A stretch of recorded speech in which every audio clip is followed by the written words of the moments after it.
Hello, Facebook, Live, YouTube, and Twitch. Welcome to the Outlaws Sim Series here at the USA International Speedway. Not traditionally a NASCAR track, we're here to the grassroots of almost every single iRacing oval racer. Tonight we take to a 3/4 mile asphalt speedway, can also be dirt, in Lakeland, Florida. This track does not host races anymore as far as I know. And almost every single iRacer started doing street stocks at this racetrack. Tonight is also Veterans Day, Canadian Remembrance Day. And we're here to honor veterans all day long. Veterans of the armed forces, the military. And what more fitting venue to do that than at the USA International Speedway. We're here tonight. Practice is underway. It's actually a 2-hour practice session tonight. And right now we have about 30 minutes remaining. And of course, Malico, top of the charts. Who else? As we get ready to roll tonight, do not forget, tonight we have our charity. And with it being Veterans Week, today's charity is the Wounded Warrior Project. So make sure, if you wish to donate to the Wounded Warrior Project on behalf of the Outlaws Sim Series, go to our Facebook page, Outlaws Sim Series, and look at the posts most recent to today's race. There's a donation button on each of those posts that'll link you straight to this charity to donate to the Wounded Warrior Project on behalf of the Outlaws Sim Series. When being the most, of course, we do this to have the final 30 minutes of practice broadcasted to you all, so everybody to enjoy some racing tonight. That being said, practice is underway. Like I said, Malico is top of the charts, and we have the Outlaw Sim Series has its own military veteran upon us tonight with Joseph Cossey, and let's see if we can get a word with Joseph Cossey as we get ready to rock tonight. And Joseph, you got me? Yes, I do. Right on. So, first of all, happy Veterans Day. Appreciate it. And I guess first of all, talk to us about your experience in the Army. From knowing you back on PlayStation, your username was Army, so I assume you're very proud of your time in the Army. So go ahead and talk to us about that. I didn't get to spend a lot. I only did like 4 years. I only did 4 years. I got injured and I freaking wasn't able to do as much as what I was able to do. So. Oh no, I'm sorry. But I guess you know, everybody knows the value of serving in the armed forces. Of course, it's on the behalf of defending your nation and representing your nation. But I guess whatever takeaway from your 4 years of service did you have from that? I would say it made me a better person than what I was. Where I was going, where I was headed, I went in the right direction until I did join the Army. That's fair enough, and I know you now have a family, and life seems to be well, at least without what's happened in 2020. But yeah. So that's good to know, and thank you for your service once again. But let's get to racing now. Winning last week, you are still in the start count. If you're able to make every single race from now to the end of the regular season, you should be eligible for the playoffs. I'm saying this just on the stats that I have. Well, there's my a bid to do that then. All right. So at the moment, you are locked in to the playoffs, and we'll throw up the playoff standings right now. You are the 9th seed. That's good to know. Mm-hmm. That's good to know. I'm pretty sure though you have to make every single start. Then that's what I'll do. Right on. But yep, I know you're lower in the standings just because you've made half the starts as everybody else, so you're scored as the 9th seed. But that being said, we know you're fast. We know you can win. So right now you're second on the practice charts. I assume the goal today is to win.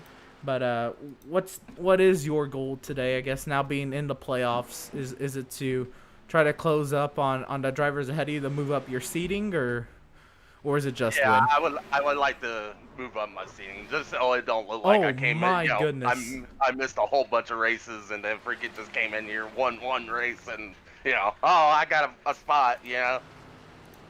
Oh my Yeah. goodness. I just saw somebody absolutely annihilate the pit wall right next to you. We're going to actually take a look at the replay. Oh man. That was a heavy hit. Oh, just flew into the pit wall. Anyway, back to about you. So second on the practice boards, can you get any more out of it? Can you get to Malenko? I know Malenko's very good at short tracks, but you have the experience on the service. I know I could do a 9, but it's right now I'm just I don't know. I think I'm psyching myself out. Fair enough. 265 laps. That is a beast of a lap count. How are you feeling about tackling that many laps tonight? It's fine. I've done more than this, so I'm fine with it. Well, fair enough. But yeah. So 265 laps. We ran clean and green last week. The narrative tonight is we're probably not gonna do that, but I don't think that's gonna happen. what are you feeling? Right now we're at a 25 car field, so what are you feeling the I mean, it's incident gonna be count hard. might be today? It's gonna be a lot more than what was Michigan. Yeah, you got this gear that's not very good. I mean, I don't know about everybody else, what everybody else is thinking about doing, but I will mainly stick in third this whole race. Fair enough. I think Malenko, the driver that is ahead of you on the practice board, is doing the exact same thing. But many drivers are gonna, do the shifting, which what are the disadvantages to shifting in the fourth? You're losing time. Okay. You're losing time. With having to shift in the fourth, you're losing time. That's all it is. And then you're losing time having to shift back into third, going through the corner. Is there any advantage maybe to saving tires with that? That could be valuable? I could. I'm not exactly sure. But I think if you manage your tires well enough in third, it's going to play out that third was the gear to stay in, to be honest. All right, and fair enough, Ben. I know you've been on the service a while, so you maybe have taken cars to wacky tracks. And it's not necessarily a wacky track, but when's the last time you've ran a race at USA on the service? An ARCA car, I guess? I don't know. I guarantee it's been a while because USA is probably one of the... it's a track you probably start out with in street stocks or ARCA, like you said. Yeah. But how does it feel taking an Xfinity car around here? Faster down the straightaways. It's a rocket down the straightaways. No, fair enough. Compared to those street stocks, I'm sure, yeah. Right on. Well, we will let you get back to practice. 20 minutes left, and yeah, well, hopefully we'll be talking to you on the other side. And oh, there's the 23 again. Ben Park is not having a good day. Right out your right side window. I've seen that. A lot of people ain't gonna be having fun. All right. Well, it looks like you will be, but we'll let you get back to it. All right, appreciate it. And that was driver of the number 88, Joseph Kossi. It'll be shown as the 9 car on your broadcast, but he'll be scored as the 88. Let's see who else we can talk to. We did not talk to this driver last week at all. So it's going to be interesting, but let's see if we can get a word in with driver who's top of the charts right now, Malenko. Yeah, it's been a minute. That's been way too long, Holmes. Yeah, I think know I both gotta of get us better and all that. Yeah. I was like, I think both of us understood that you probably weren't gonna get an interview at Michigan. So how did Michigan go for you? It was all right. I qualified third. Kind of meddled around in like 6th and 7th during the race. Kind of, just an okay day for a track. And the kind of track that I don't like. 2 miles, big oval. So it was better than I thought it would go. Did better on tires than I thought, but still, even though I did really good on tires, it was still slow on the long run. Don't know what I was really doing wrong, but it just comes with the territory. Fair enough. So now, do you feel like you're back in your domain? Oh my goodness, there's a 3-4 car incident turn 1. Do you feel like you're back in your domain with a short track? Well, of course. I don't know if I'm gonna be able to take the win here, because this is a short track. Pretty much everyone, if you do iRacing, everyone's pretty much familiar with USA. It's like the baseline track that you do other than Charlotte. I think other people are going to have, plenty of opportunity to win this race. Even though I am top of the practice, it's just everyone's pretty familiar with the track. And fair enough. I was going to say this is like the grassroots of iRacing. Every oval racer has the opportunity to start at this track, and most did. So when is the last time you've ran USA on the service? Beginning of this week 1 of this season. Don't know when that was, but week 1 of this season, the SK Modifieds won here. But other than that, it's been a while. I see. And short tracks, you claim, and you prove to be your thing, your niche, if you would. So I can see you maybe visiting this track a little bit more than than a few others. Joseph didn't even remember the last time he was at this track. So, yeah, but anyway, how does it feel taking an Xfinity car around here? I assume you'd never have driven any car that's not like a specified short track car or like an ARCA car. Besides those cars, have you ever driven one of those beasts around here? I've never driven an Xfinity car or any of the NASCAR series, unless you take the tour mods here. Other than that, I really haven't raced a NASCAR series here. And the Xfinity cars, unlike all of them, it's with the tour mod, you got those big wheels, so there's probably a lot of grip and traction. Just with these, since we're running so the gear we're running, the traction is kind of hard to get, and just you're really driving it into the corner and really fighting it on exit. So it's a handful, I'd say that, compared to driving all the other short track cars. This is definitely a handful compared to them. Fair enough. And so, I mean, I know you have a couple wins on the season, so, I mean, playoffs aren't really on your mind at the moment. I guess it's just win is your main goal, or what is your goal coming into USA? Really, it's just go out here and kind of do what I want. It'd be nice to, win, of course, get some, playoff points, help me out, in the playoffs. But at the end of the day, we're just out here. We're attempting to, make the best out of our time here on Wednesday, and hopefully don't make myself look like a jackass. That's about it. Fair enough. Oh my goodness, there's that is Schumacher on his side on the front straightaway. Do you expect to be ending up anywhere besides 4 tires tonight? Hopefully not. Everybody's having some trouble. Oh no. There's another. I may not want to get to that lap traffic. That's all I'm gonna say. Well, best of luck to you in the race, and yeah, hopefully we're talking to you on the other side of it if your car is still around. Hopefully. Oh boy, this is gonna be a fun one. But best of luck to you. Yep. Thank you. And that was driver of the number 7, Malenko, and let's see.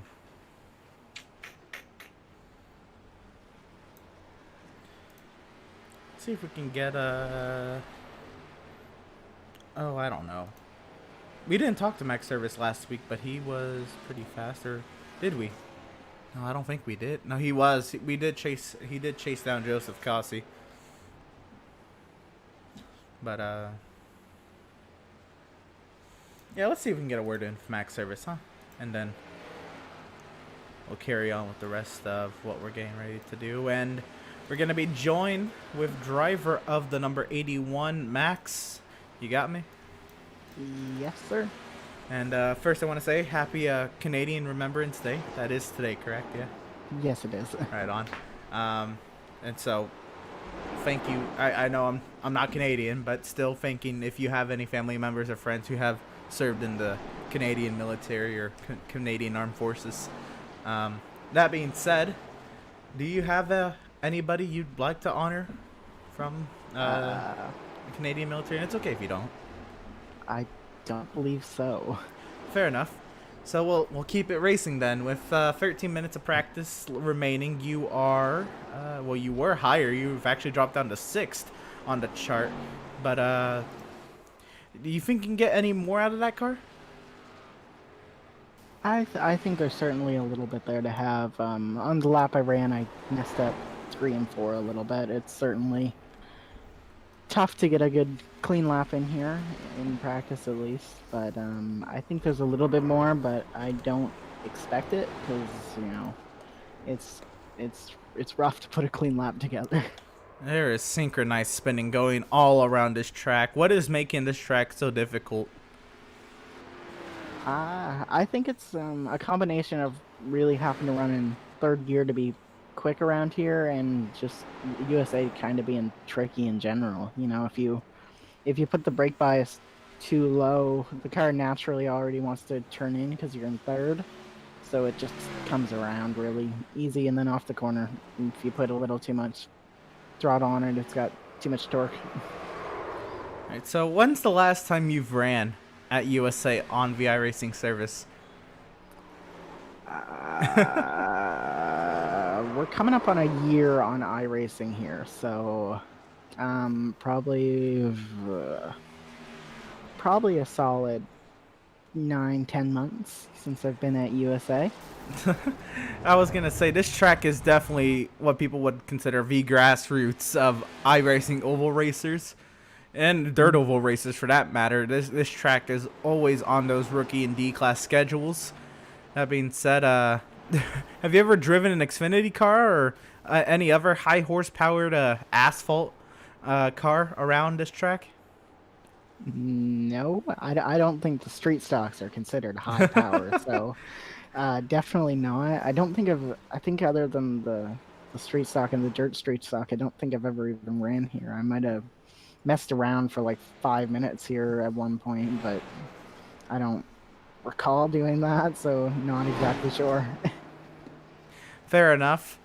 That being said, what I know the setup isn't preferred for most drivers, but what are the challenges of having a 650 horsepower big heavy stock car around a short track that's not even meant for these cars? You know, I think it's fun. I really enjoy it because, you know, you're barreling off into the corners, and then you got to get it real slowed down because they're pretty tight corners for the track, but they've got a lot of banking, so you got to get it off in there, and then coming out of the corner, it just wants to kick loose the entire way, which is absolutely fantastic to try and control. I think it's a lot of fun. Fair enough. Last week, Michigan, you were fast, but to no avail. How are you looking to improve off of that? Honestly, at this point, after kind of the run we've had as of late, I just want a clean race and stay out of trouble, which I don't think is going to happen here. But this is a rough track. even last week, me and Malenko managed to try and wreck. We didn't, but we certainly tried. So if we can avoid that, that'd be nice. Yeah, I don't know about this track being that case, but that being said, how is it going to? I know it's pretty difficult to pass here. How is it gonna be if you're encountering lap traffic while you're in a battle for position?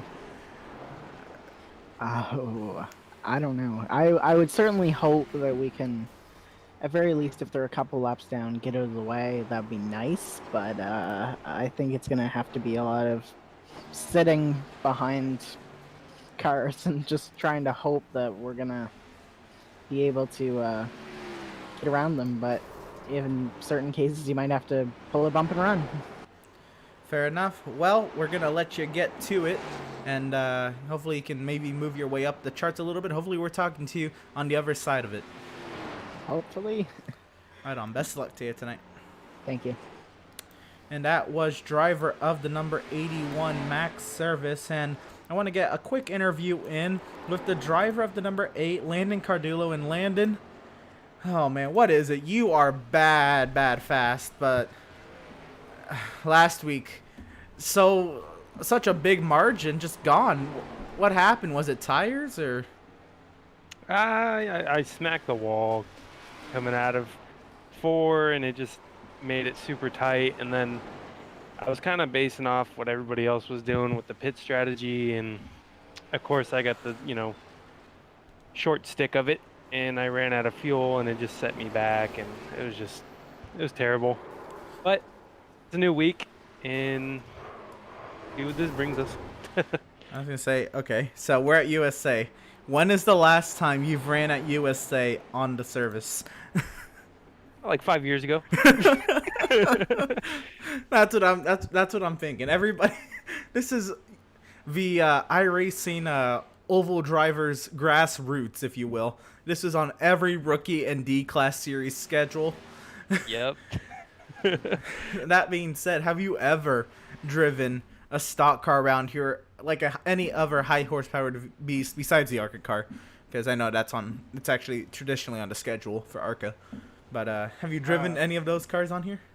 The only thing I did was run like 3 laps in a truck around Langley. That is the only thing that I've done in something more powerful than a street stock. And that's pretty sad. But it's going to be a big learning curve, I think, for all of us. So I guess we'll see, right? Right.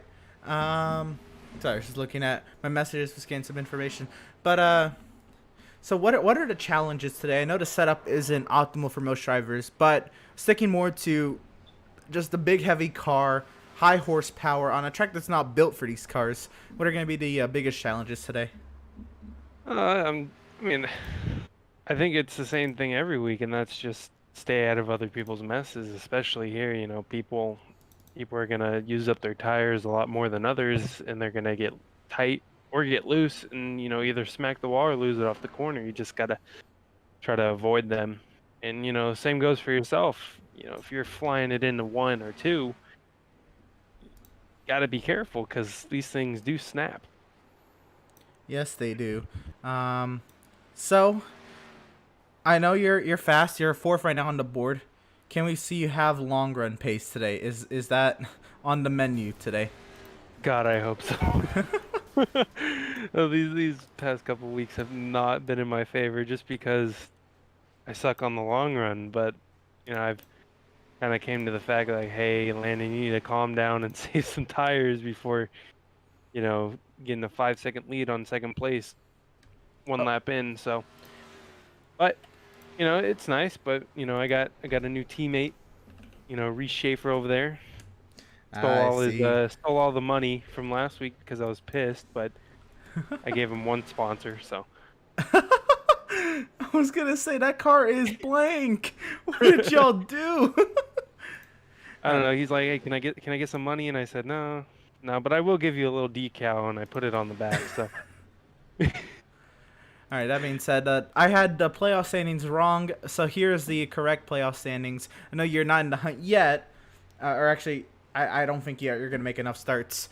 So, I guess what's the season goal? I know the goal is to win. What's the season goal for you? Just to learn and gain experience, and I've been racing around these guys for a couple weeks now, and just trying to make some friends heading into next season. So if there is a next season, then I'll definitely be contending, in my opinion, for a championship, or at least try to have enough speed to contend for one. So I guess we'll see, but I'm loving it so far. Oh, for sure. So it looks like everybody's lining up and getting ready to I guess pay their tributes to the vets on today, Veterans Day. Do you have any vets to acknowledge?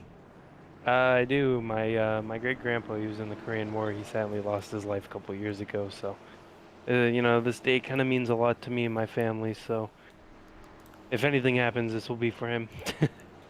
Fair enough. Hey, we're gonna let you get to it here, and best luck to you in the race tonight, and thank you for your great grandfather's service. Yes. Right on, but we'll let you get to it. All right, thank you, Emerson. You're the best. Thank you. And that was Landon Cardillo. And what's going on here right now is the practice session is effectively over. These drivers are on track right now, and they are doing a slow lap around here. They're going to stop these cars and line up everybody one by one. Look at the parking job that they are doing. Quite a beautiful sight.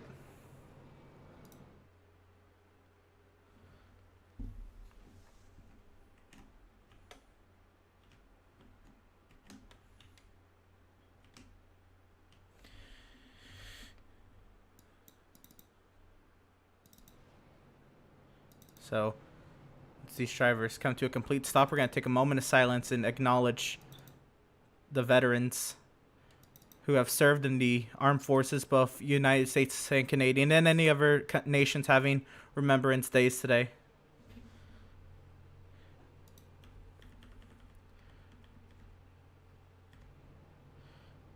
And once they're at, we're going to have a minute of silence in their honor. Quite a large grid, so it's going to take a moment to get everybody lined up.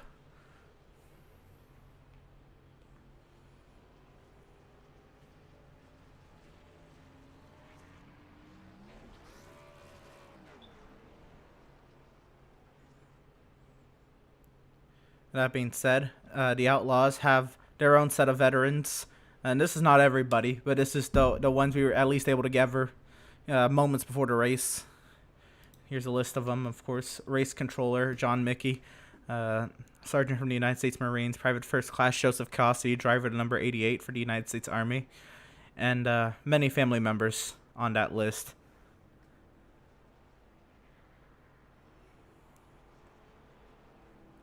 But we'll give them their moment of silence. And once these drivers come to a complete stop, that minute of silence will begin.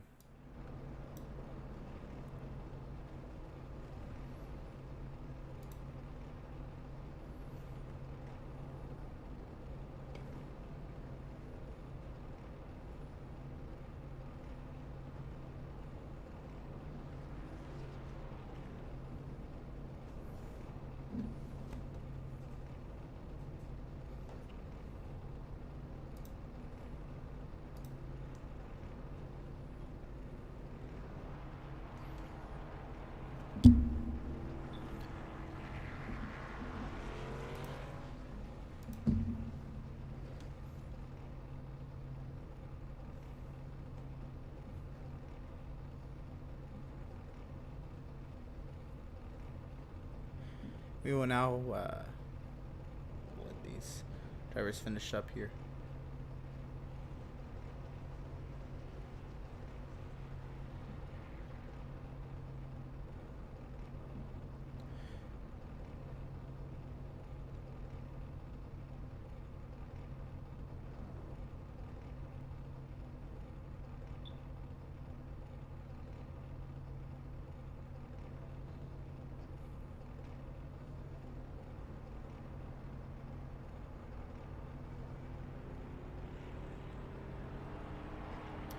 We will now begin a moment of silence in recognition of United States and Canadian, all military members across the world.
Thank you. And the track is now open for business. Qualifying is underway. We have Reese Schaefer right now on the track.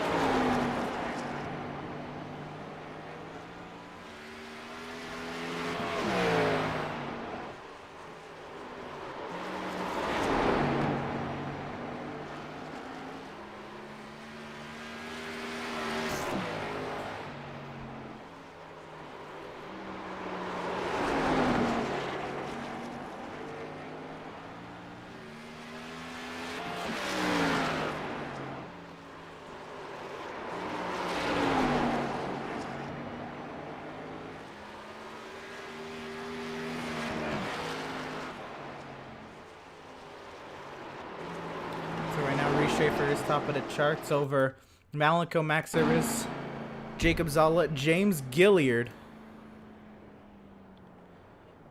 Gilliard showing some speed here early in qualifying. We'll find Justin Wood making his way onto the track.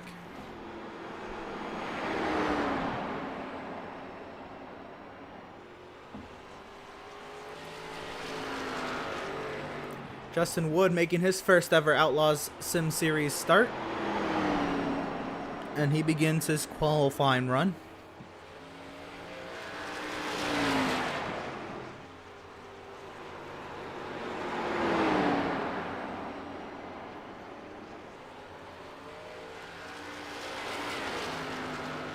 Justin Wood, his first lap goes 12th quickest.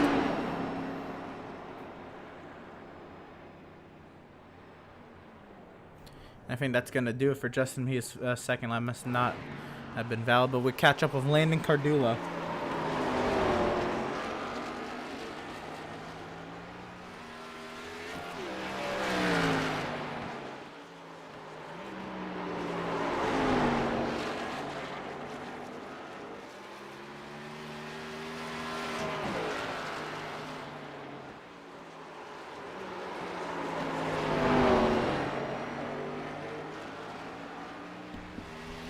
Landon Cardullo works his way down the back straightaway. His first lap went 5th quickest.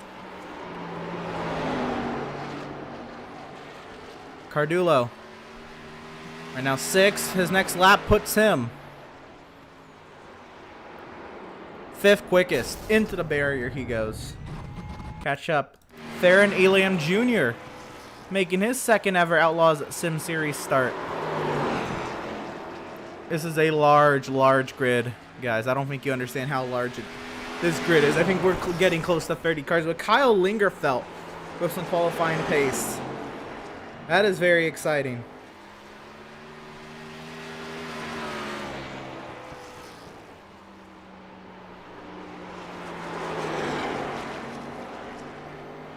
And now Farron Elam Jr. in 16th. Catch up with Tyler Markle.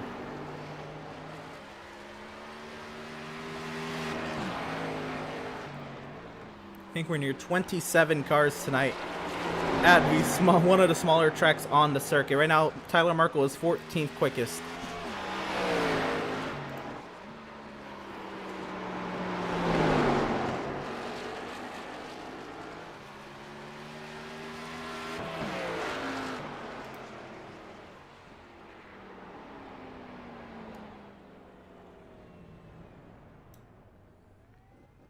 So Tyler Markle comes to a stop. We'll catch up with Seth Berger and Burger Nation. If you're watching, at least on the Facebook, I know YouTube has had a problem. YouTube is, I think, crashed.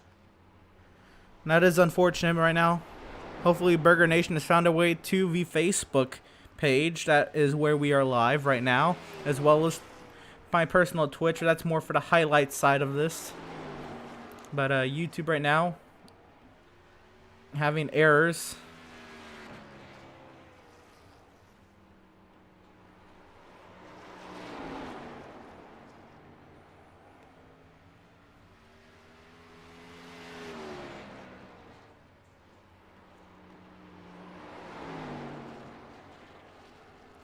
Right now, Seth Berger 17th is not what we'd expect out of him. We'll see if the second time improves.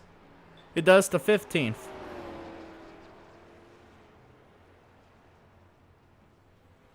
That'll do it for Seth Berger and most of company.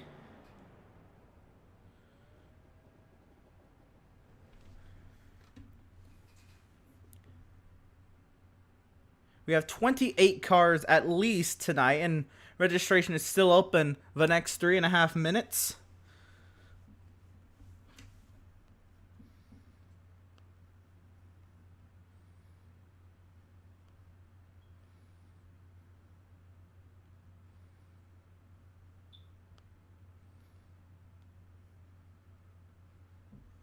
And with 3.5 minutes remaining, once again, we will give our thanks to the veterans and servicemen and women that we were able to recognize. This is the list we were able to gather. There's many more. Of course, the top two: John Mickey, Sergeant John Mickey from the United States Marine Corps. He is one of our 2 race controllers. And Private First Class Joseph Cossey, driver at number 88. The rest, family members and friends of drivers we were able to get in contact with. And as you heard, Landon Cardillo also had some, and I'm sure many, many more drivers, along with many of you watching at home or wherever you're watching. Just want you to know, no matter, even if you're not an American, even if you're a Canadian, I know it's Canadian Remembrance Day, any military personnel, veterans, active, it doesn't matter. We thank them for their service and their contributions to their respective nation tonight on Remembrance Day. It means the world.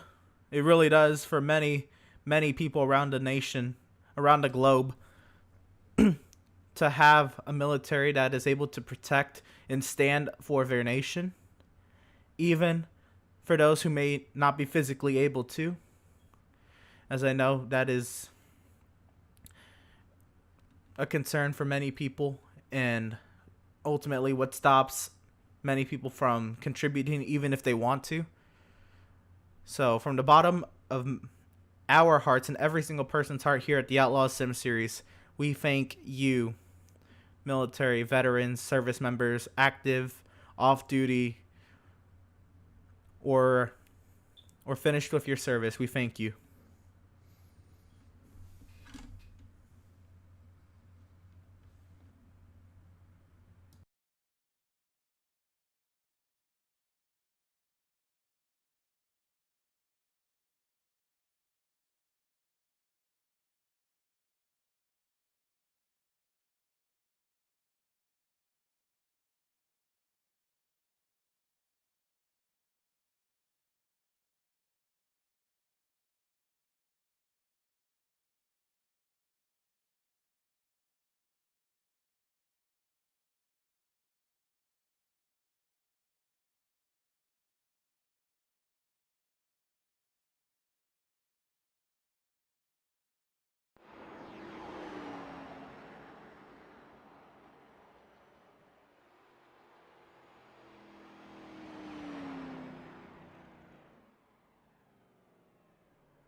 My apologies, but as qualifying draws to a close, Reese Schaefer will start on the provisional pole, or on the pole position here for the Outlaws Sim Series at USA International. That being said, we have our starting grid to go through.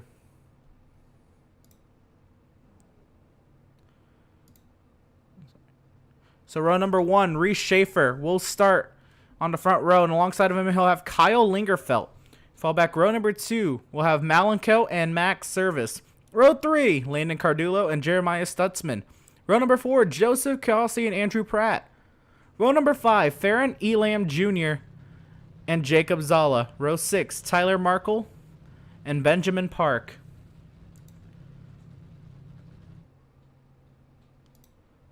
Row 7, James Gilliard and Kevin Thompson.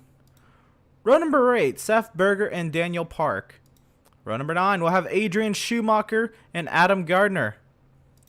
Row number 10, Joshua McClune and Jason Miz. Row number 11, Andrew St. Court and Devin Smith. Row number 12, Matthew Setzer and Justin Wood. Row number 13, Eric Peck, Brandon Richardson. And row number 14, Doug Solms and Garrett Velzy. We have practice results to go through as well. As practice drew to a close, we didn't necessarily get a good view of them, so here they are on your screen. Malenko top of the charts over Joseph Kossi, Jeremiah Stutzman, Landon Cardullo, Reese Schaefer, and more. So it'll be interesting to see what goes on. Oh no! Adam Gardner. Apparently he's crashed, according to the log, but looks like he is still out there. Lights are off on the pace car, so it looks like we're going green this time. I don't believe that. I feel like we will get at least one more lap. And yes, we will. The pace car stays out.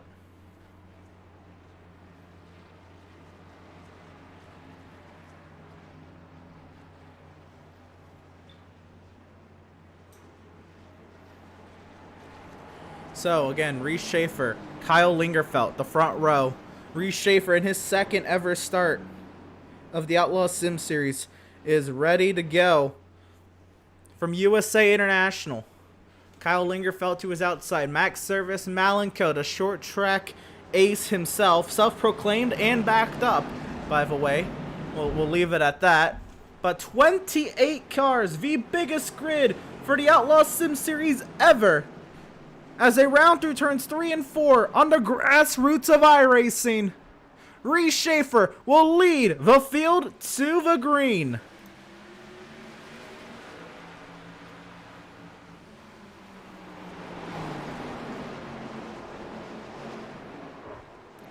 Oh, we have a crash in the back. Devin Smith's gone round.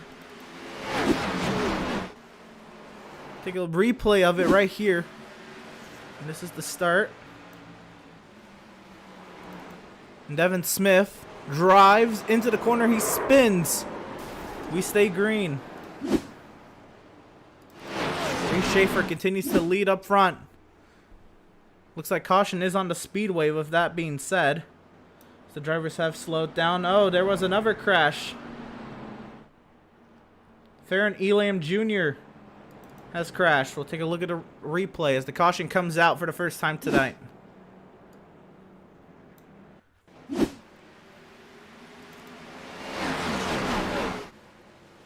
Into the corner, Farron locks up, slides right in front of Zala and right in front of Tyler Marco. He collects Seth Berger. Looks like until McClune. Oh, sends. Oh, there was more contact with Solms. Oh no.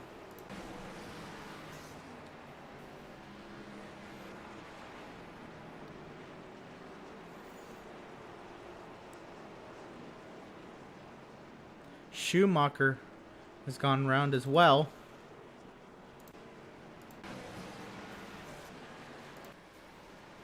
And Schumacher, oh, Kevin Thompson slid right in front of Schumacher, had nowhere to go. Gardner got involved. Justin Wood was taken to the wall with Eric Peck.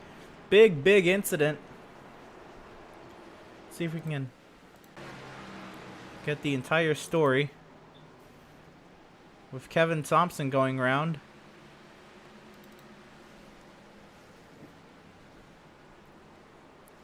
Goes to the outside. He gets tagged from the 23 of Ben Park, and man, that collected everybody on back.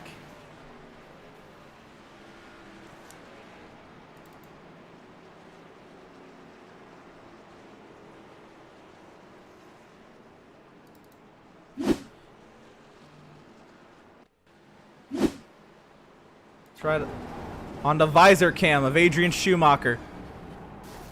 Oh, man. Not much he could have done.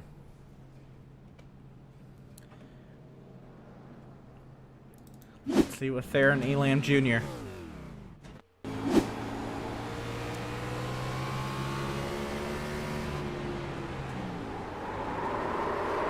Oh, man.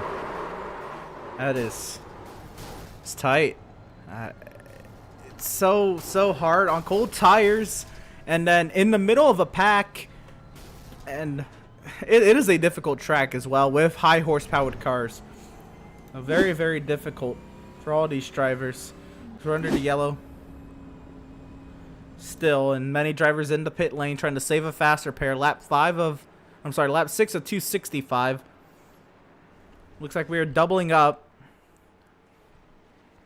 Eric Peck is not going to be able to get out in front of the pace car.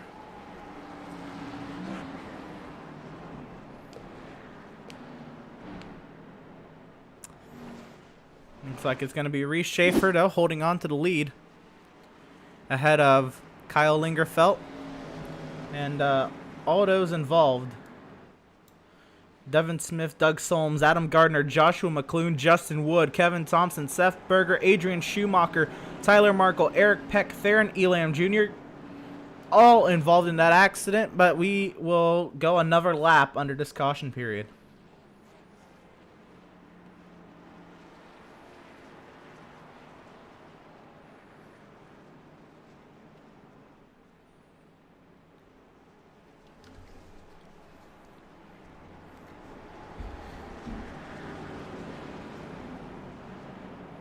That was a tough incident. Again, it's a tough track. We don't run these cars at this track we never do. This is actually was a surprise to the schedule to many drivers. The admins, of course, chose the schedule. I was one of the admins. I did not pick this track, by the way. I picked Bristol and Montreal. And here comes the field as they work their way through turn 4. Reese Schaefer is going to lead us back to green. Kyle Lingerfeld around the outside. Lingerfeld gets the better jump as we roar down to turn number 1.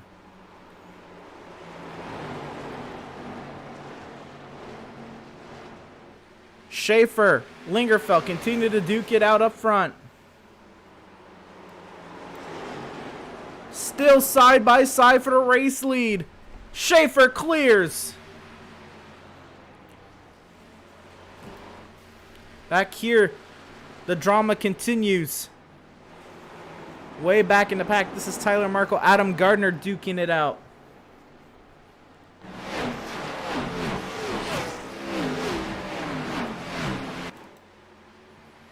Everybody up front, single file for the most part. Kossi going around Jeremiah Stutzman. Stutzman falling back. Somebody's lagging there. It's the 25 of Zala. Probably be told to have it settle down, or he'll be asked to drop back out of harm's way. But right now, not too much of an effect to what's going on here. I think Adrian Schumacher has gone around. We continue. We'll catch a replay of it, actually.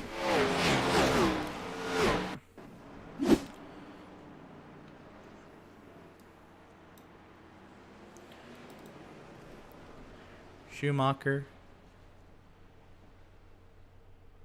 He has to slow down for Justin Wood. Gets back going.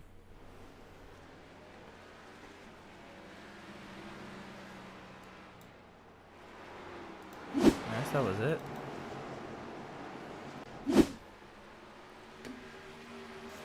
Schaefer continues up front. Now Malenko lining up how he's going to pass Kyle Lingerfelt. We watch from the visor cam of the 7.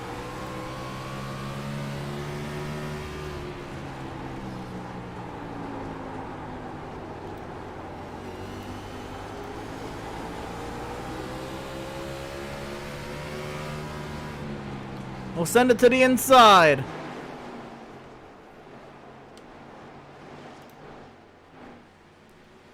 Side by side for second. Malika trying to get the power down. He's going to send it into 3. Cardulo waiting in the wings. Still side by side. Now Malenko clears Lingerfeld. Or not clears, but scoring has him ahead of Lingerfeld at the start finish.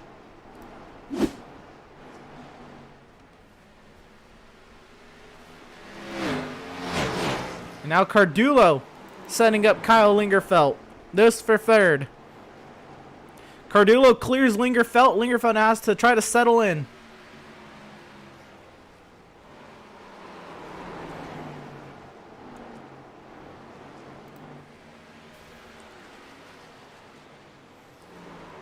Back here, Tyler Markle. Mired back in traffic. This is P20.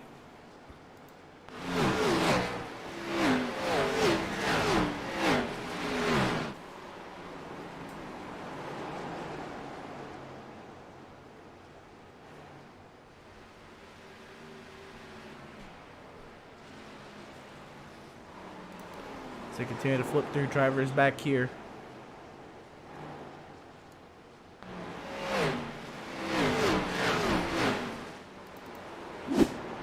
Take a look at this battle back here. I'm sorry, this is the wrong battle. Jacob Zala, Jeremiah Stutzman duking it out for P7. This is earlier on. I guess the lag didn't really help out with that. We'll catch up with Andrew Pratt though, making his way. That's Jacob Zala. This was for P7 at the time. Zala lagging up high. Pratt to the inside, and he cleared him. Go back live. Seth Berger is making his way through the field right now in P16.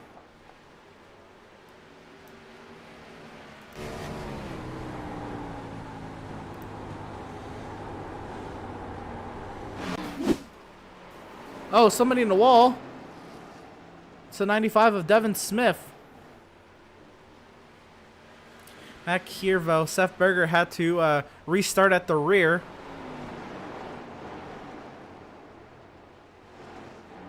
And has now worked his way back up to 16th.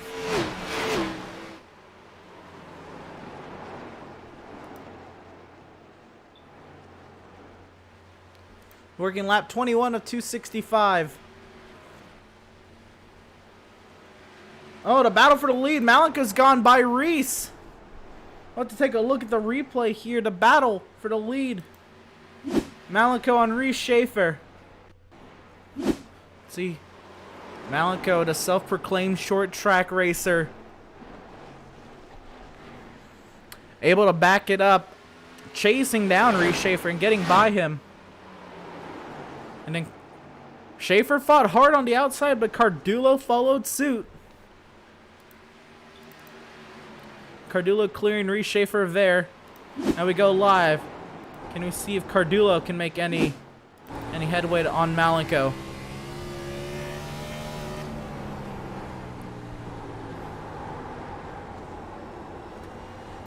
Riding from the visor of driver Landon Cardulo.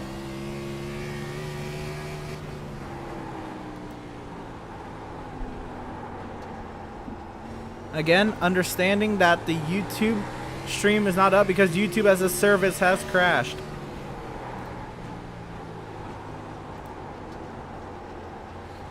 Here comes the leaders approaching lap traffic. Can Cardulo make his way around Malenko using Justin Wood as a pick? Lap 25 of 265 here at USA.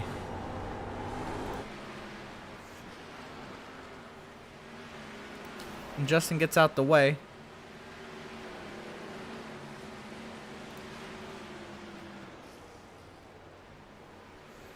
Of course, they continue to battle for the lead. Cardulo and Malenko.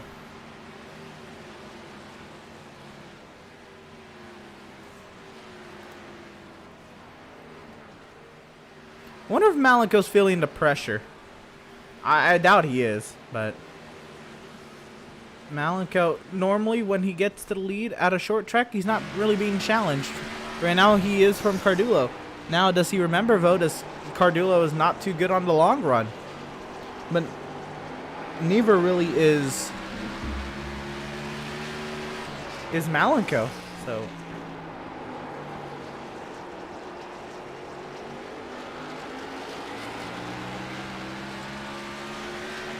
we continue down to turn 2 and onto the back straight. Cardullo trying to turn under Malenko on exit. Cardullo getting to the back bumper. Now Cardullo really piles on the pressure.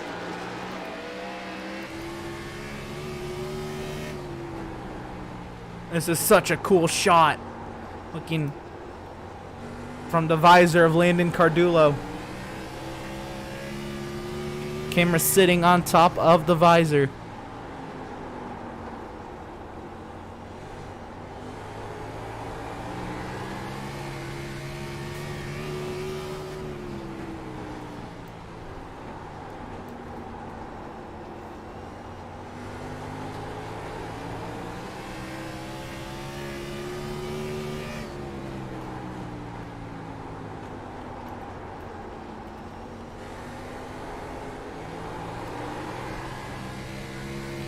The 2 leaders, they approach lap traffic. Joseph Cossi, Jacob Zala had their own battle for 6th. Take a look at a replay.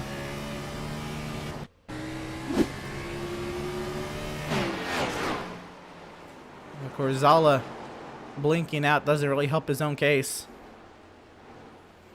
And Cossi made easy work of it.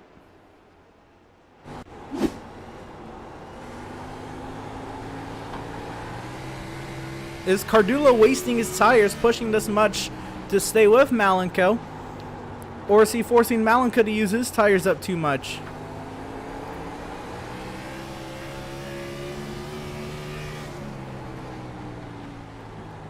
This is such a cool shot, man. I am geeking out over this. Honestly, I am so proud of myself to make a shot like that. Down the back straightaway we go. The top 2 still nose to tail. Cardullo looking for a way round Malenko.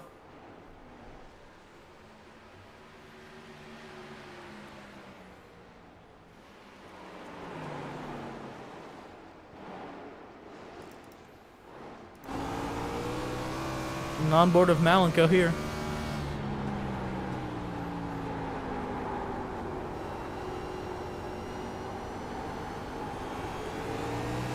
See a view out in front of Malenko. Smoke up ahead. Oh, Schumacher I think's gone round. Take a look at it.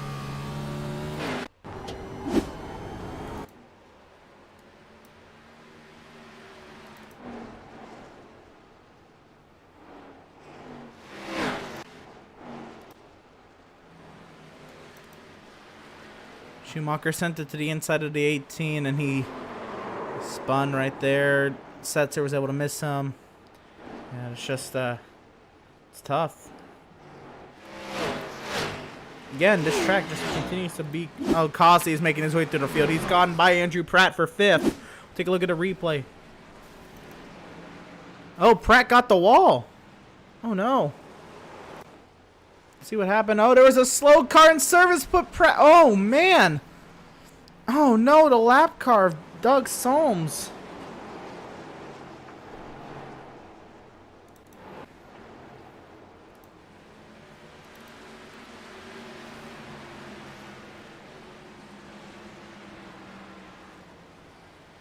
Let's see here. So they were catching the lap car, and Andrew St. Coris crashed.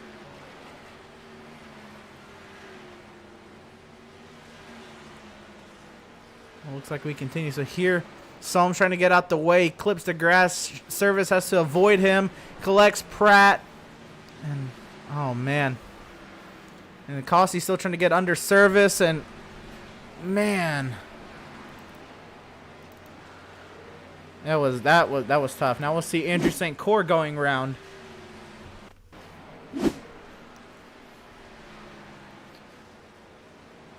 Comes off of turn 2 here. Now he spins by himself to the inside. Keeps it off the inside wall first. Then noses it into the barrier. He'll get back going. But Top 2. Landon Cardulo's lost a little bit of an advantage on Malenko. We'll see if Causey can chase back down Max Service.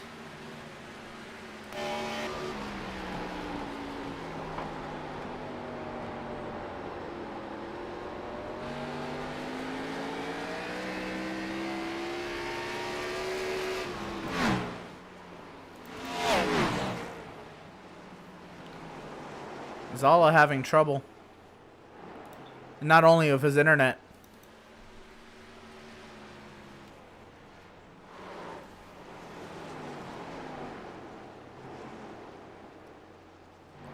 Working lap 42 of 265. Again, Malenko continues to open up his advantage.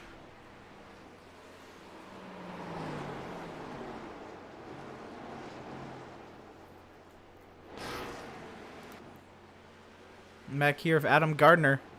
He's gone a lap down. Now we find Seth Berger, who's on the rise. Seth Berger, remember, starting at the back from crashing out, or not crashing, but having an incident on lap 1. Had to come in, repair damage back in the mid-20s. Max Service just actually got past Reese Schaefer. We'll take a look at that. Service just drove up to Reese, and it's been a while since Reese has been on the service, so long run speed may not be his forte. Stutzman right now getting to around Andrew Pratt just happened. They continue to duke it out. Lingerfeld now gets by Jacob Zala.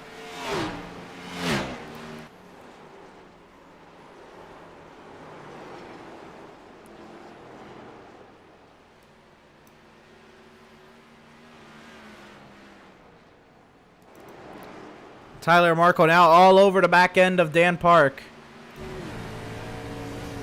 How hard is Tyler going to be? How aggressive is Tyler going to be to try to get around Dan? They are friends. Does he try to bump Dan out of the way, though?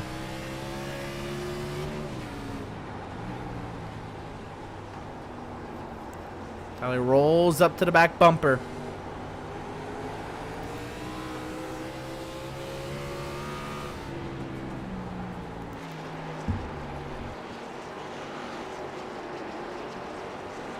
Tyler Markle all over the back end there. Dan Parking now pulls up to the left side. Oh, contact!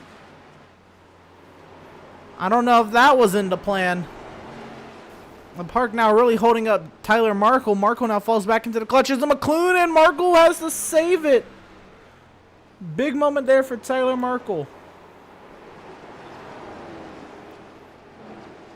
Now getting it pressured from Josh McLuhan.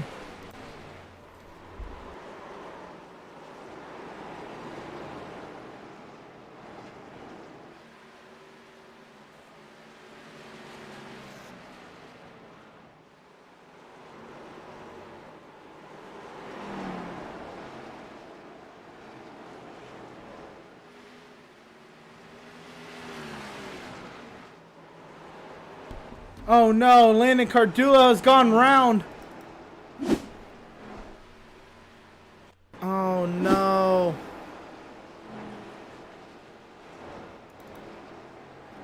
Here he was. He just spun off of turn 4 all by himself.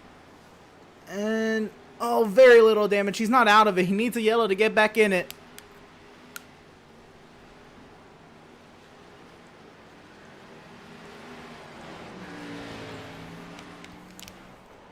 But he can get back into this race.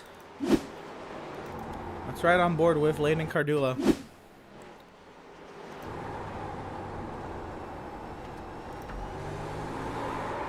just got into power too quickly to lock it down. Man, he got close to that wall.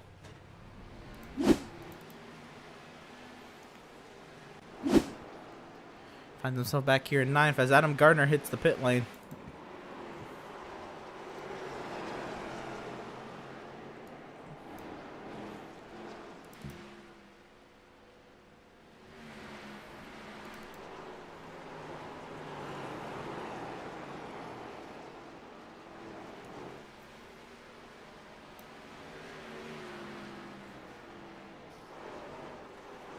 This being said, lap 54 of 265. Let's go ahead and take a moment. Oh, big moment! Speaking of taking a moment for Josh McClune. What a save, but McClune is going a lap down.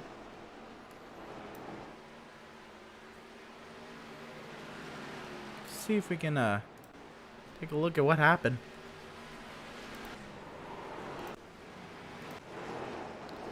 I think he just got on the gas a little too quickly as well.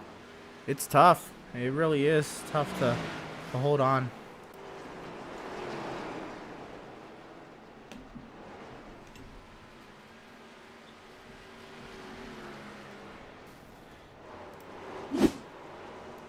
That continues. Malico continues to do his work on the track.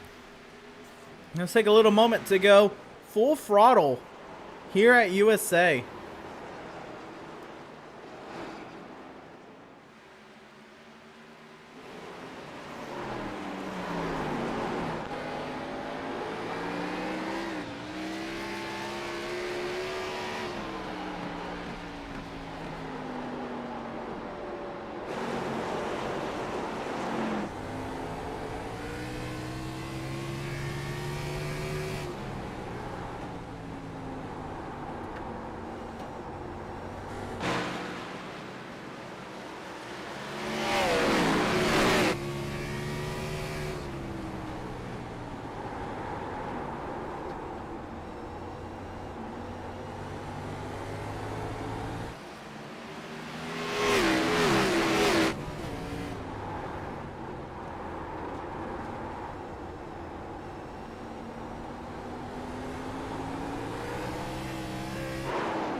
Back here at USA International, we did not take a moment earlier to look at the track facts. So we're going to do that now in the race info.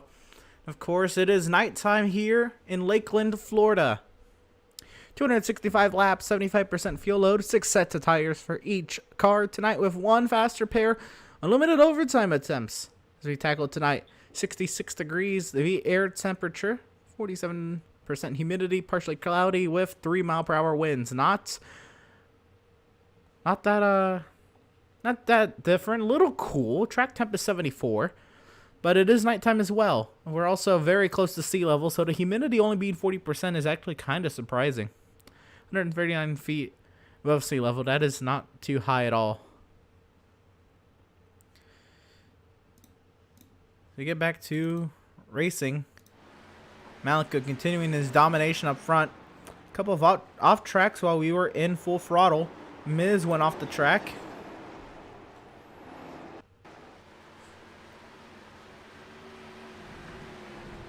What a save. Wow. And Ben Park went off the track. Able to keep it off the wall. Was was not as lucky. Jeremiah Stutzman got past Joseph Kossi for P4.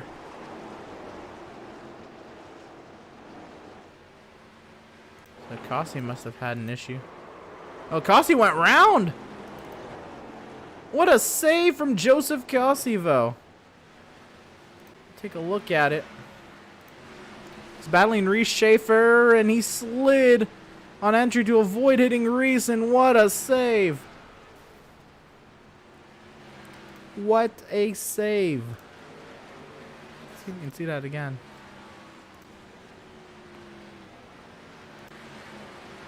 Oh, I want to look at this.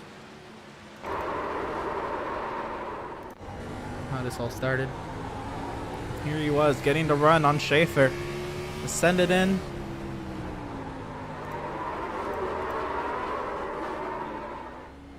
Wow.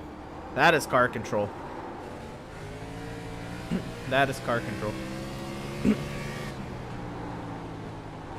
Cardullo working his way back through the field. He's got the pace now, but he doesn't have the track position in his favor. He needs a yellow to come out in his favor if he's going to win this race, honestly. I don't see him catching Malenko without Malenko making a mistake.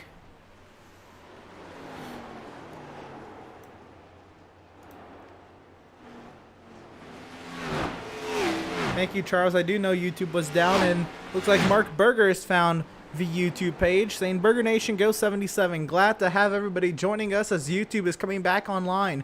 Spread the word that YouTube is back online. We'd love to have everybody, all of our normal viewers joining us, and of course any new viewers welcome to join us as well here at USA International. This is not a traditional NASCAR track, so to have a NASCAR sanctioned series car at this track is truly insane. I mean, a national NASCAR series. This is a 650-pound horsepowered beast on a short track meant for street stocks and modifieds. So very, very cool stuff. Landon Cardullo right now, he was running second earlier. He's now back here. And Kossi now looks to get back on Reese Schaefer. That was a battle for position earlier. Kossi looks like he's found his way back by Jeremiah Stutzman. We got a little battle for third brewing.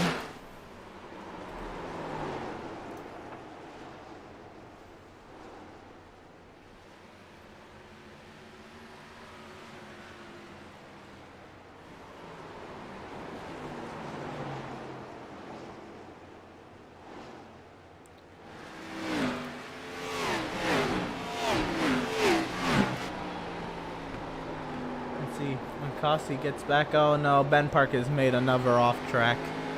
Oh, and Reese Schaefer holds on to it. Loses control right in front of Kossi. Now Kossi going sliding through the corner. Oh my goodness. This is insane. What saves from both of them. They're driving their hearts out.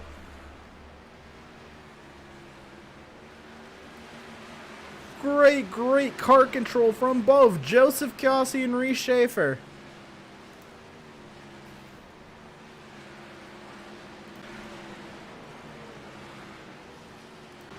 Got to go back the lap prior when this happened. Look at the previous incident. Reese Schaefer, he just gets on the gas a little too soon. Right in front of Joseph Kossi. Kossi has to avoid. He goes to not a preferred line into the corner, and he slides right in front of Schaefer. And both great, great saves.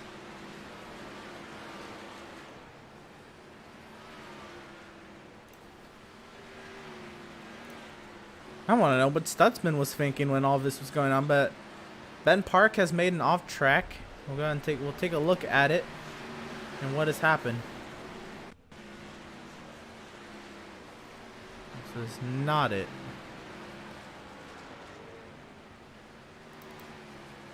Oh no.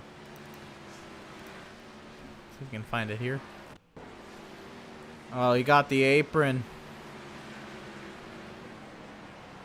He didn't hit the wall though.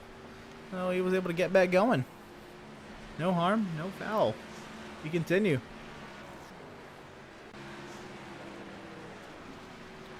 Ben Park right now 23rd.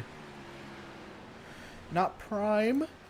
Ben Park does have pace.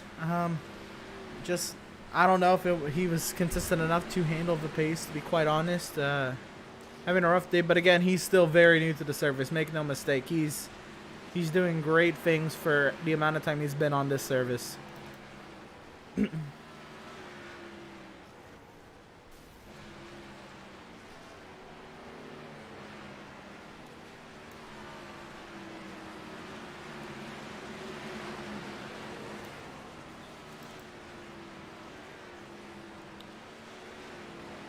continue to log laps here. This is Max Service trying to chase down Malenko. And I think he was at one point. Not quite sure what happened to the interval, but it definitely dropped. Here's a battle right here between Theron Elam Jr. and Devin Smith. Smith also under attack from a driver who's a lap ahead of him. This is Andrew St. Cyr. And there's Jason Miz. That's a battle for position as well, right around us. 3 cars in that battle. Potentially, looks like even more. Kevin Thompson in here as well. McClune on Thompson. This continues to battle. And Brew.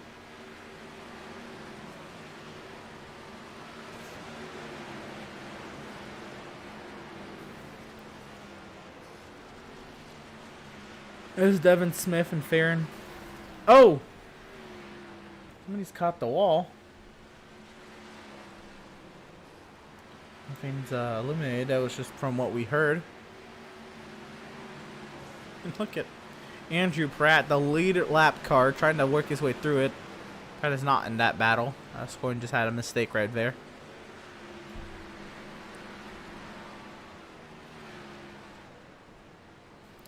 Pratt just wants out. He wants to get away from all of that. What's happening right here? Now Cardullo works his way. Oh man. Lap traffic for leading Cardullo. This is going to be fun.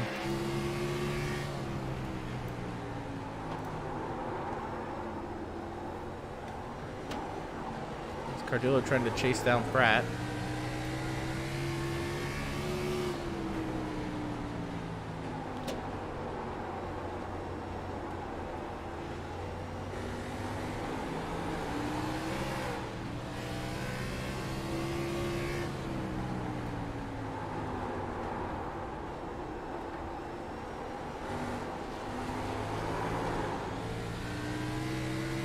Cardullo trying his hardest to really get the power down.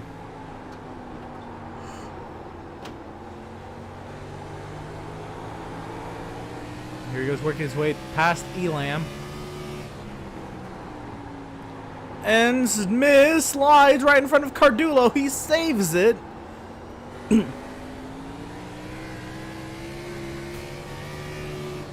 Cardullo works his way past. You see Pratt driving away up ahead. He's just got one more lap car in between them.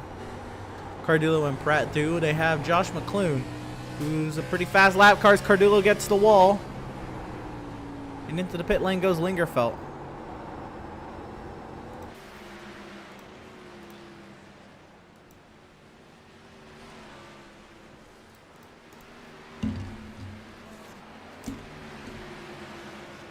Is this time? Is this what's going to make it a 2-stop race? We pit at 90, 180 and go to 265. Well, really, 270, but 265. You have room for green, white, checkers. There's only 8 cars in the lead lap as Lingerfeld is pitted.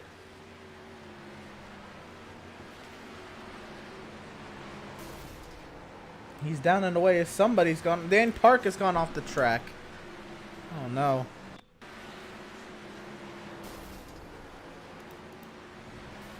Oh, man. Oh, he was battling his brother, too. What happened? They made contact. The brothers got into it. Dan Parkin, Ben Parkin. Ben wrecked Dan. And Farron Elam Jr. got a piece of that. Oh, man. He was right behind Andrew St. Cyr. Got loose. He had to avoid. He got the wall and had to avoid the wrecked Daniel Park sitting right there.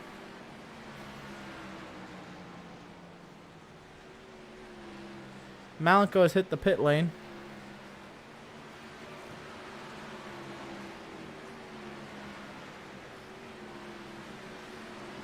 So Max Service now currently holds the lead.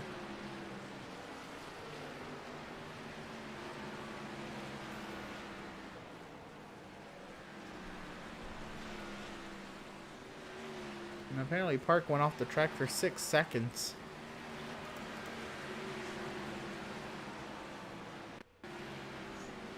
Oh, it was this. But, unbelievable.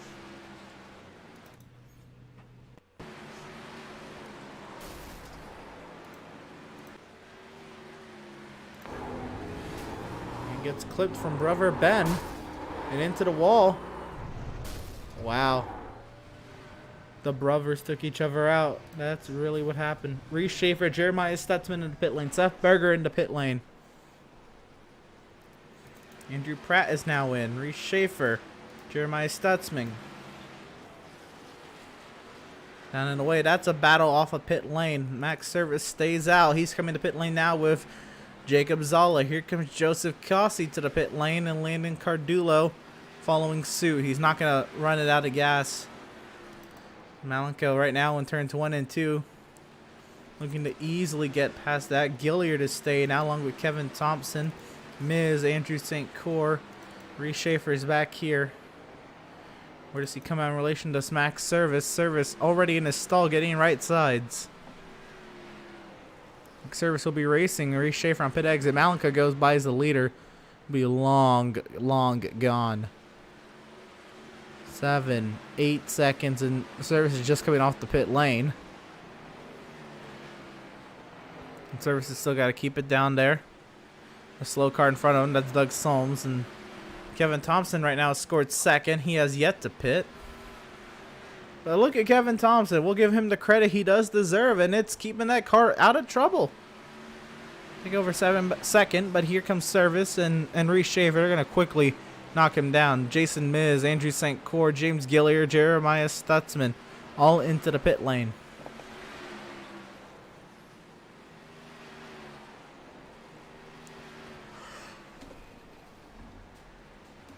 Stutzman looks like he's in for an extended visit. And the battle here for second between Max Service and Reese Schaefer.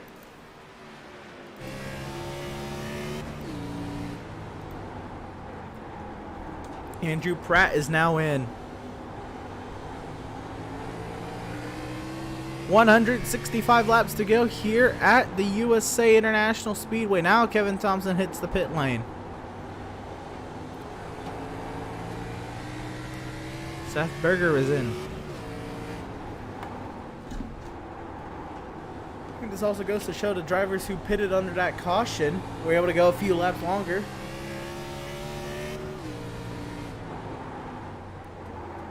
Makes the rest of the race pretty simple. Just pit at 80 laps or go as long as you can on the second tank for green white checkers. You'll be all set should they happen.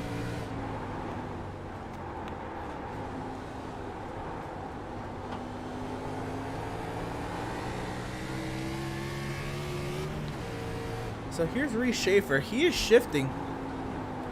And then he's downshifting to try to get through the corner. He has to obviously upshift on the straightaway.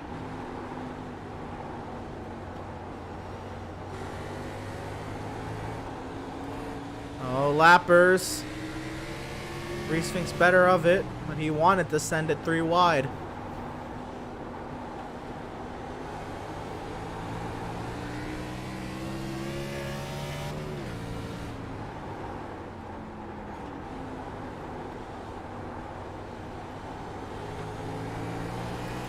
Andrew Pratt has had his own off track.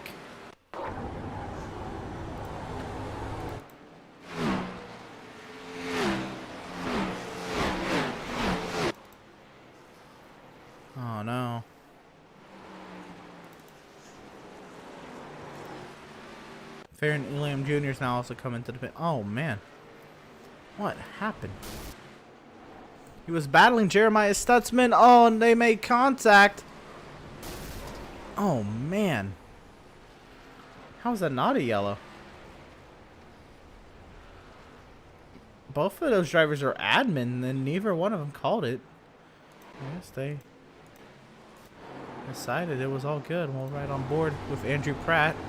Sets him to his outside. There they are making contact, and bam. That could have been a yellow, but we stay green.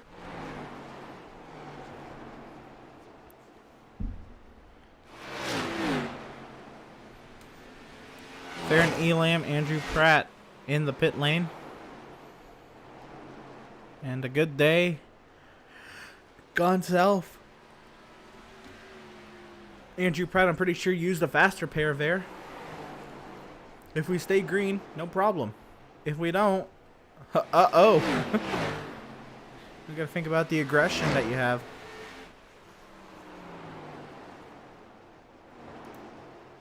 But, I want to use this helmet cam with race leader Malenko so we can see how he does a lap around USA. He's right now keeping it in third gear.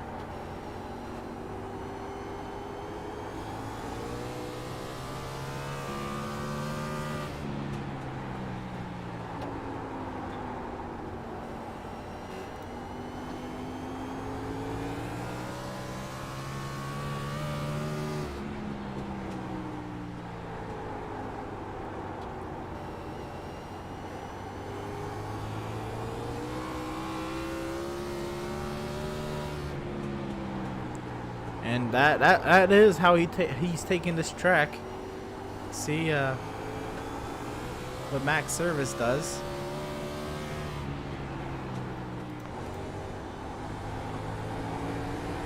Here comes off the turn 4.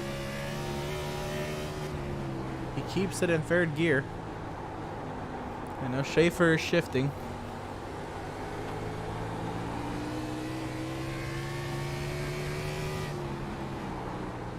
The service keeps it there in third.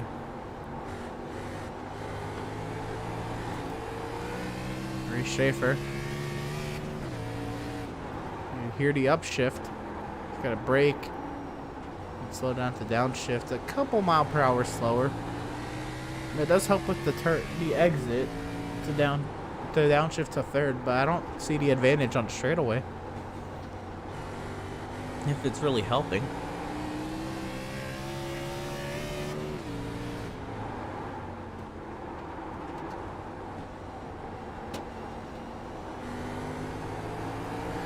Joseph Cossey said he's keeping it for. Let's see if Landon Cardulo is shifting.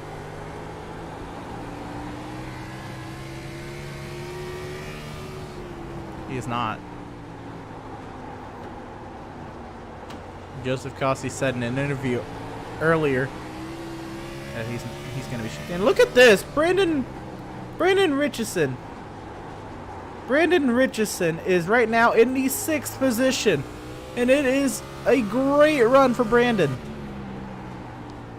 Look at him go from 6th position in his number 29 Toyota.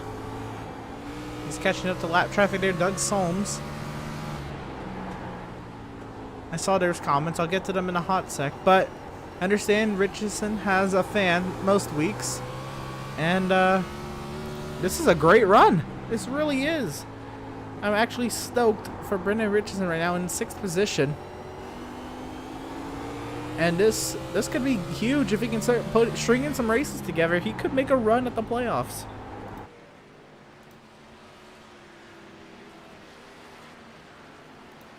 But what a great day thus far. He is 20 spots up from where he started, Brendan Richardson. 20. That is insane.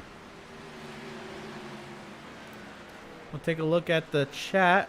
Thank you, veterans. This would not be possible without all of you. Exactly. Today is Veterans Day. Today is Canadian Remembrance Day.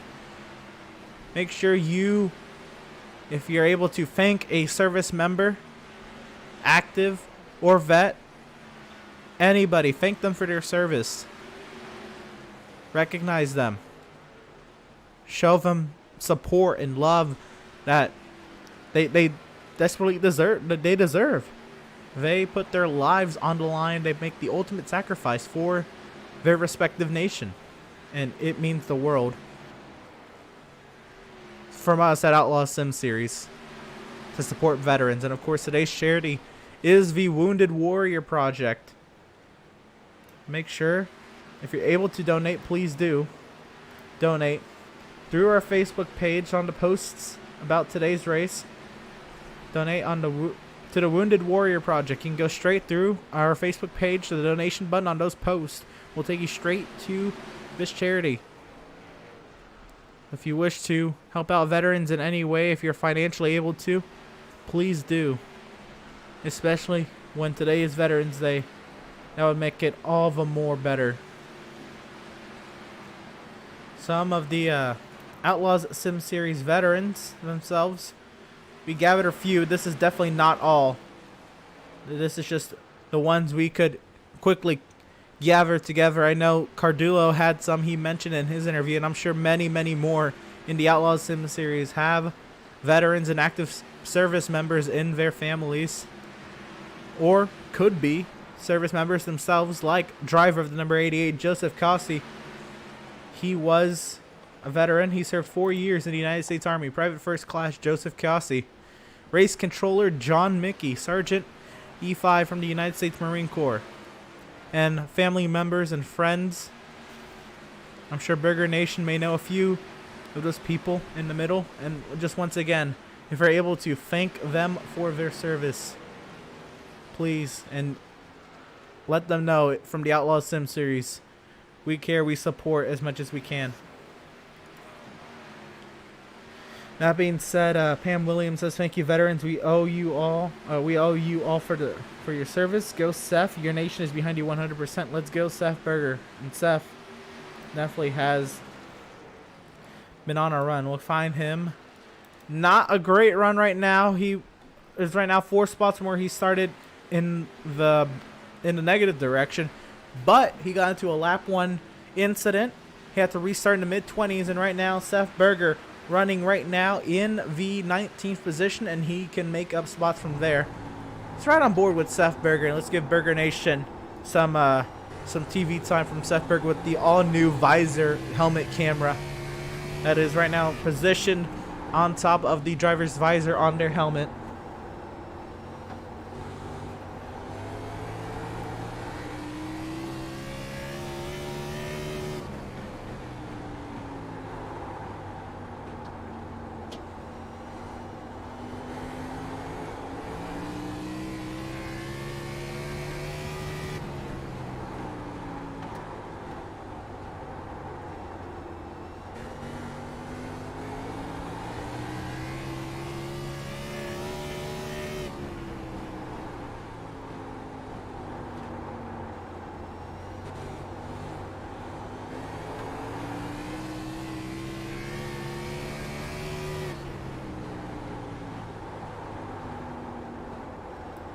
Seth Berger. This is a tough track. This is not the spot I know you Burger Nation wants him to be in. Unfortunately, it's part of it. You're not gonna have great days all the time, but still a good day in itself. He's been able to move up quite a few spots from his first lap incident.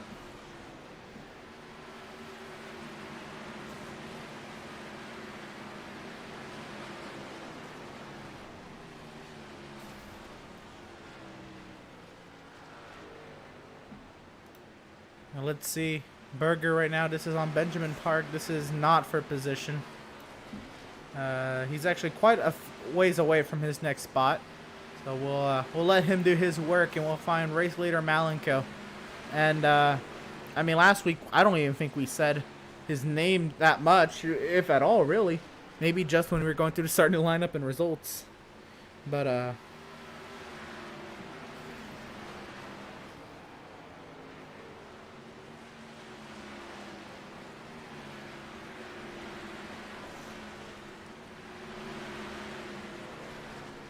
Anyway, Malenko right now, he's a self-proclaimed short track racer specialist, if you will, and he's able to back it up.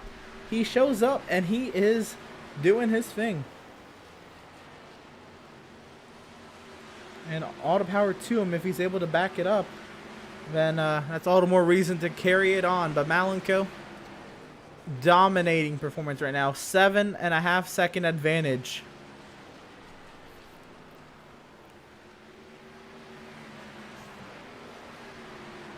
It is a huge advantage. Malenko's coming through turn 2. Max Service is at the start finish now.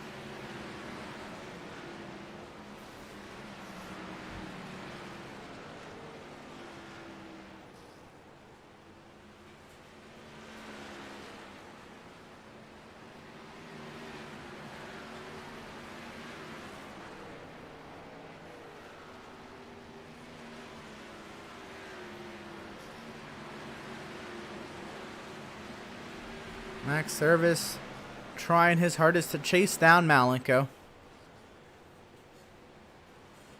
But to no avail. Let's see what is going on around the track. Jeremiah Stutzman, 15th position. The battle? Well, there really isn't one. But there's a battle, actually. Cossi on Cardulo as they go at it.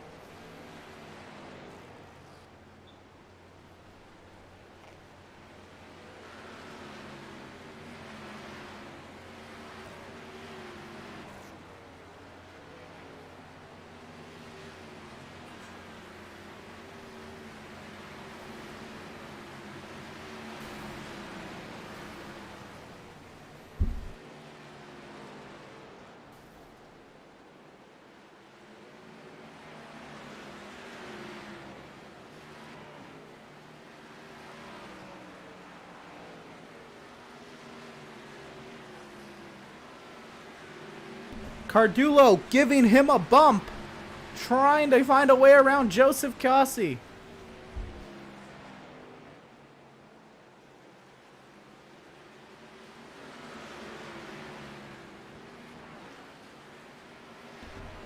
Cossi not feeling any pressure.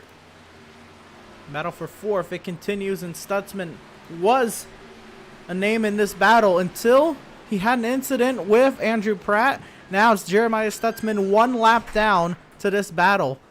Cossi holding off Cardulo for 4th. Joseph Cossi now opens up the gap down the straightaway. It's right on board with Landon Cardulo. Oh, he's going to get loose. He saves it, but that's really going to hurt his chances in that battle.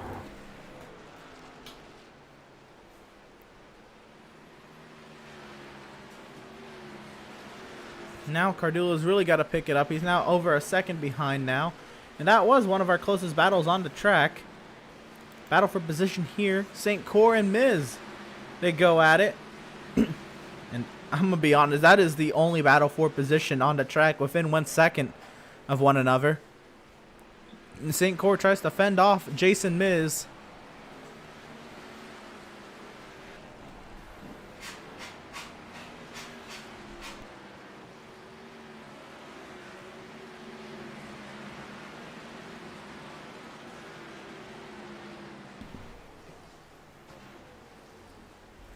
They now find Joseph Cossi. These two lap cars, if they can get around Cossi, that could in turn help out Cardulo to get back into that battle. It's a long shot. Cardulo over a second back. I guess it's not too much of a long shot. He's still within range to get into that battle. But now Andrew St. Cor is opening up on Miz, and that is really going to leave the battles on this track. Here's one. Peck getting passed by Seth Berger. Berger into 17th position. Berger Nation rise up. He's moved up a couple more spots. Let's see. Mark Berger says Seth's grandpa, U.S. Army veteran Phil Berger. I talked to Seth earlier. Did I get him on the list? We'll pull it up again.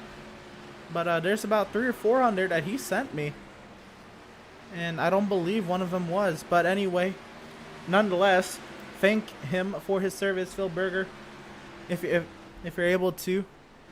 And we thank him for his service in the United States Army. Of course, this is Mark Berger saying this from the chat.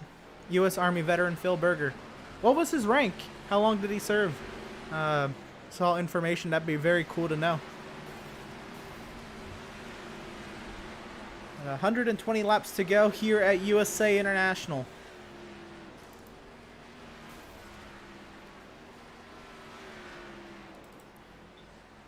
Joseph Kossi, he tries to close the gap now on Reese Schaefer.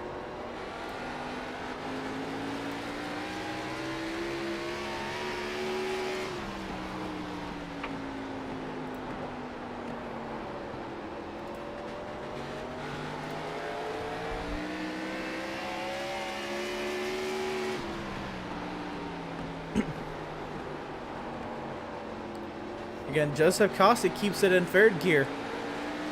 Let's ride on board with Reese Schaefer, who downshifts to fourth gear.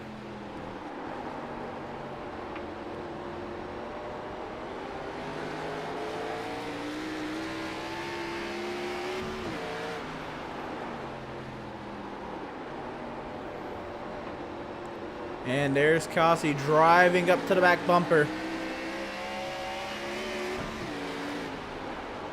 The advantage Reese takes on the straightaway does not offset the advantage Kossi gets on corner entry.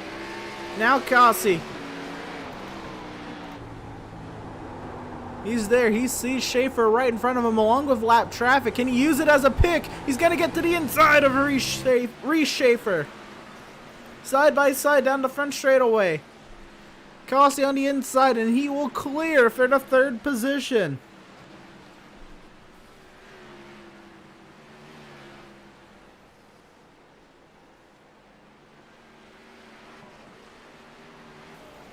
Can Schaefer get him back?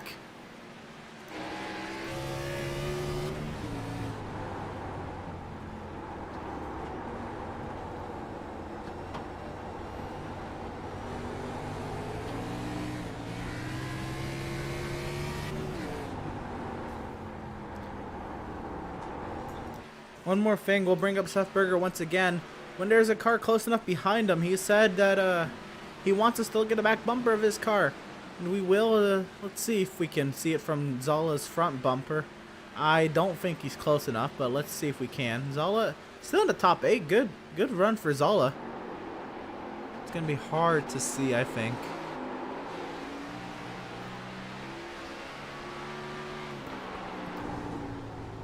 Yeah, Zola can't really see it. But when we can, we'll get a look at Seth Berger's back bumper. He said, maybe it's going to be tough to see. We probably would need somebody right on his back end to see it. As Joseph Kossi drives away from Reese Schaefer, before we get around to pit stops, we're going to go full throttle here at USA.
We just had an incident on the track. We're going to take a look at a replay here. This is Jason Miz.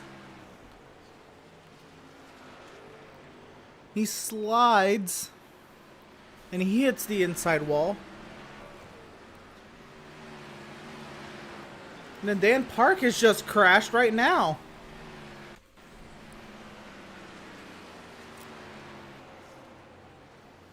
This is going into turn 1, and oh, big moment.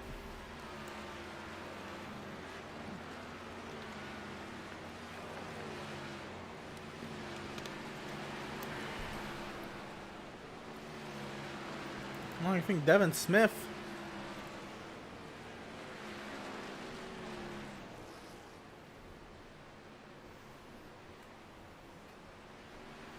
At a moment, but wow. That's what you miss on on full throttle. Obviously, that's not the intent, but just what we happen to miss. Jacob Zala being lined up by James Gilliard. I'm sorry, no, Tyler Markle being lining up James Gilliard for 9th position. Reese Schaefer has not gone away from Joseph Kelsey. That's still a second advantage, or a second margin between both of them.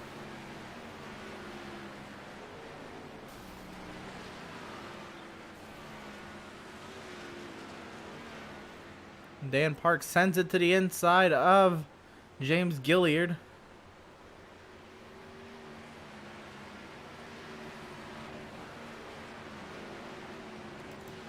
This is McClune on St. Cor. Viss, a battle for position.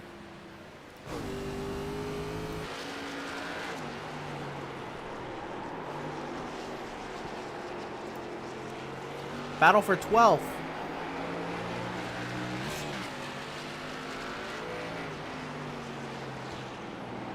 And the sliding out in front.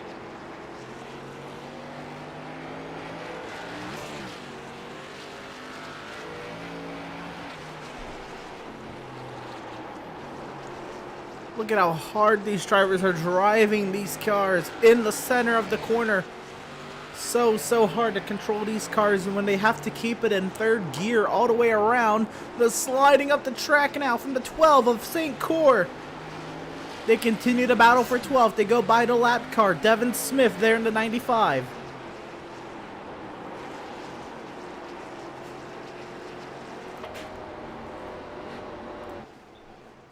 Tyler Markle continues to try to chase down James Gilliard.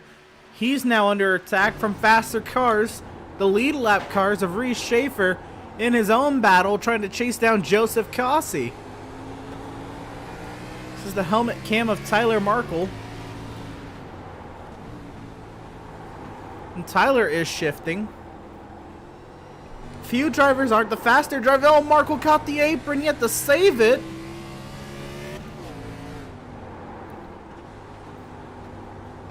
But Tyler is shifting. Many drivers, the race leader Malenko is not shifting. Max Service is not shifting. Joseph Kelsey is not shifting. The top three are not shifting. Maurice Schaefer is. Cardulo is not. Brandon Richardson is not. Many of the faster drivers aren't, except Reese Schaefer. Reese Schaefer is about the only exception who is shifting, who is also fast. And oh! Speaking of which, Schaefer had to save it right there.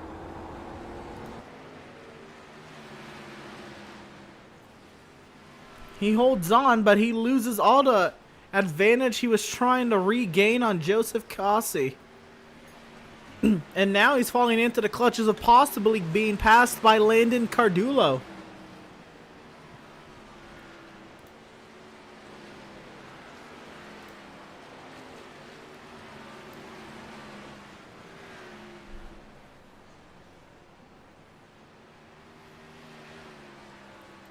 Schaefer rolls the inside, trying to get around Tyler Markle so he can build up any advantage he can have over Landon Cardulo. Again, Cardulo, and he just had an off track. Cardulo did. Once again, Cardulo driving his way up through the field, and he goes round.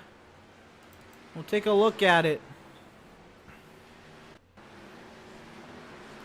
Just got loose. I think he saw some light. keeps it out the wall. That's going to lose him some time.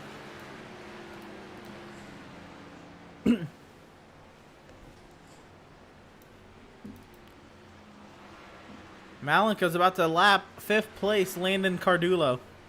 Think about that. That is insane. Brandon Richardson is a lap down, but he's also 6th. The first driver 1 lap down.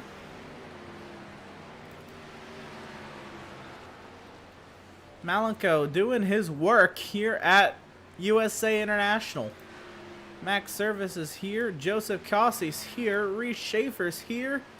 Landon Cardulo's there. And there's the race leader.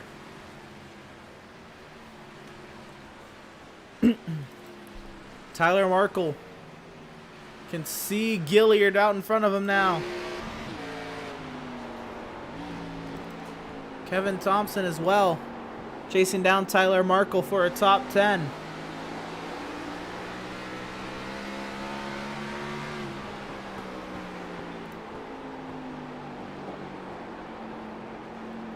And now Tyler under attack from Jeremiah Stutzman. That's going to open the door for Kevin Thompson. Thompson sends it in to the inside of the 42.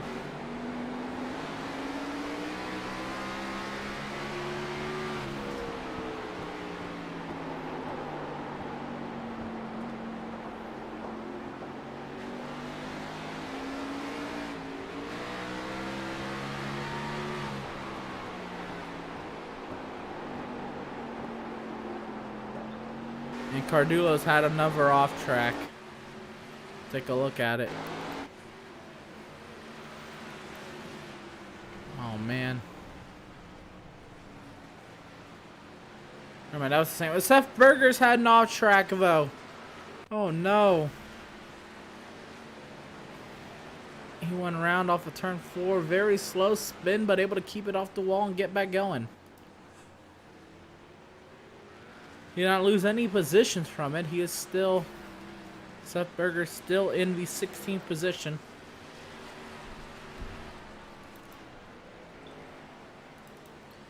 The race leader Malenko looking to put more than the top 5 a lap down.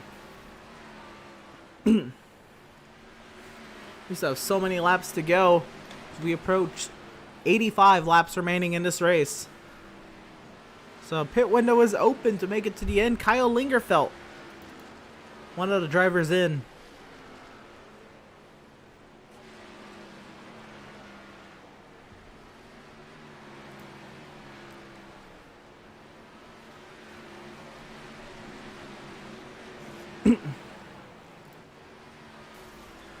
Race leader Malenko continues to stay out, and there's really no reason for him not to. If a caution comes out, he would screw himself by pitting early. Why not wait as long as he can?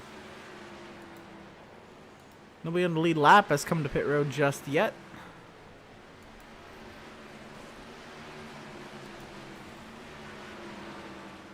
Now, the Park brothers are in. That's Dan Park is in and see, is he calling it? I don't know why he really towed, but it's not a promising sign. That is for sure. For any Dan Park fans out there.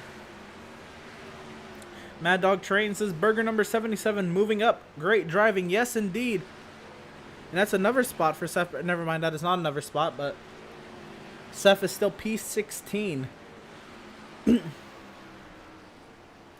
Evan Smith is only 5 seconds up the road. A top 15 is in the cards for Burger. Can he play his cards right?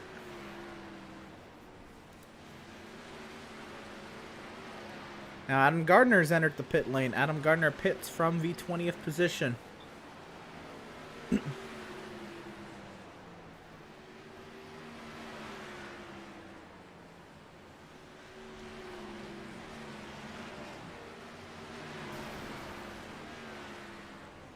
And Adrian Schumacher has come in.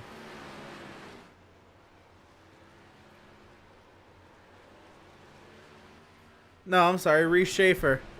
Same Same initials, I guess. But reshaver Joseph Cossi is in as well to try to negate any advantage. Cardulo stays out. Probably not a good idea for Cardulo. Richardson's in as well.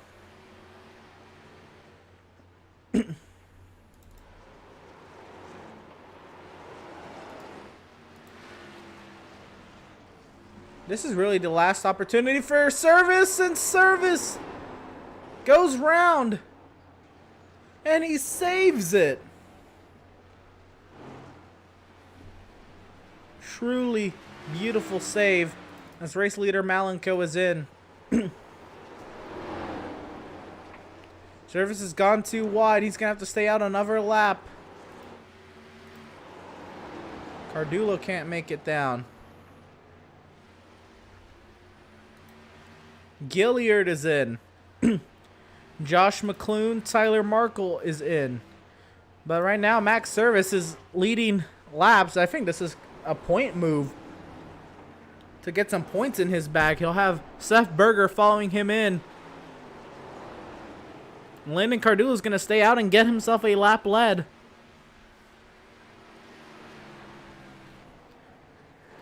Landon Cardulo, for the second week in a row, leading in the Outlaws Sim Series.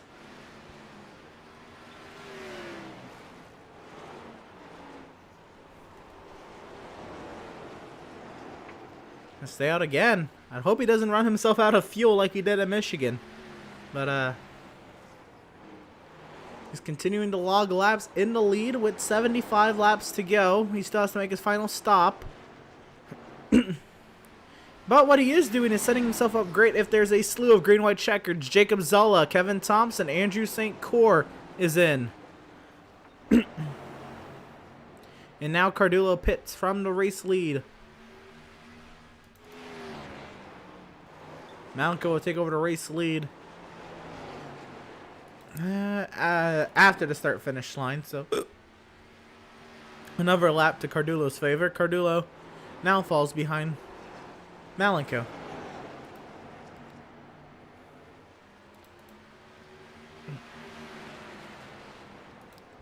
Now Joseph Cossi into second. In his short pit, he's now 5.5 seconds behind Malenko. And Malenko in traffic. Cossi at the moment is not. Can Cossi mount a charge on Malenko? What Malenko has over Cossi is fresher tires now. Jeremiah Stutzman is in. The Floridian. This is technically it's a home track race. I mean, one of Florida's many tracks on the schedule.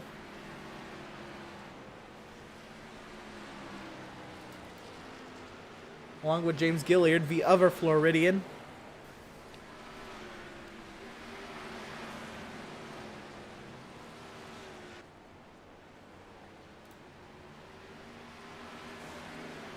Malenko looking to put Cardulo a lap down.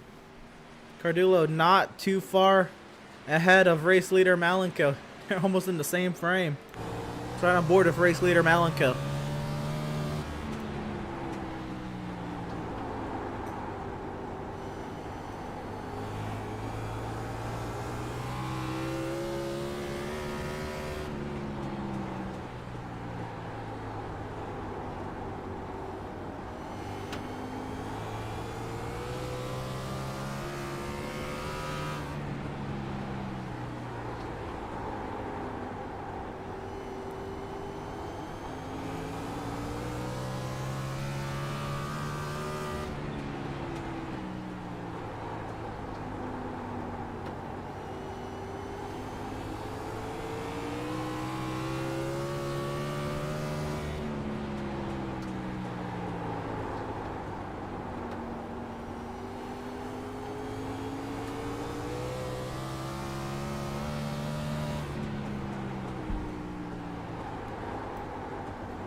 The laps Malenko's putting together.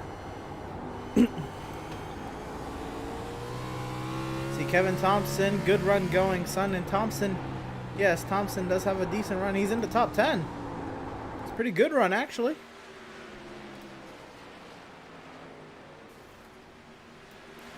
And Kevin Thompson, as Devin Smith pits, has about he's 4 seconds behind James Gilliard.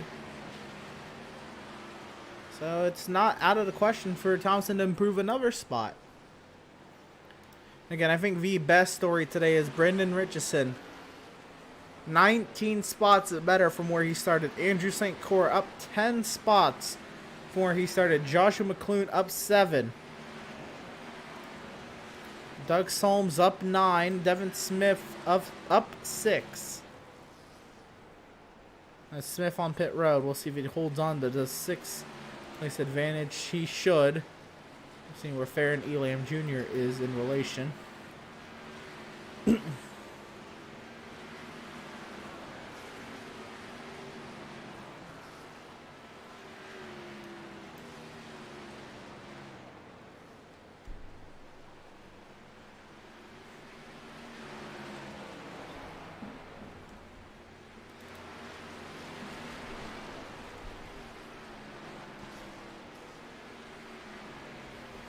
Gardner in the wall, but this should be an advantage for a time for us to see the back bumper of Seth Berger's car. No, not yet. I need to figure out how we're gonna do that. If Berger can maybe find a way around Schaefer, that'd be perfect. I know it's not for position, so he's not too worried about it. Plus, he shouldn't interfere with lead lap cars if he's not one, but it would give us an opportunity to look at that back bumper from the 77.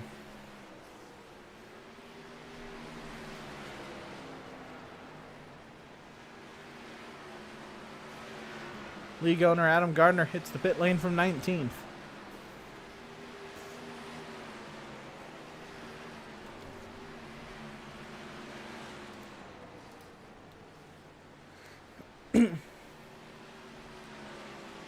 Rossi had the Malenko's lead trimmed down to 5.5 seconds. It's now 8 seconds. Malenko opens up that gap. Cardullo has also opened up the gap on Malenko with fresher tires. So he's not going to lap down anytime soon. If he can keep the car straight, Cardullo has a great opportunity to stay on the lead lap. And again, at the moment, only 5 cars on the lead lap.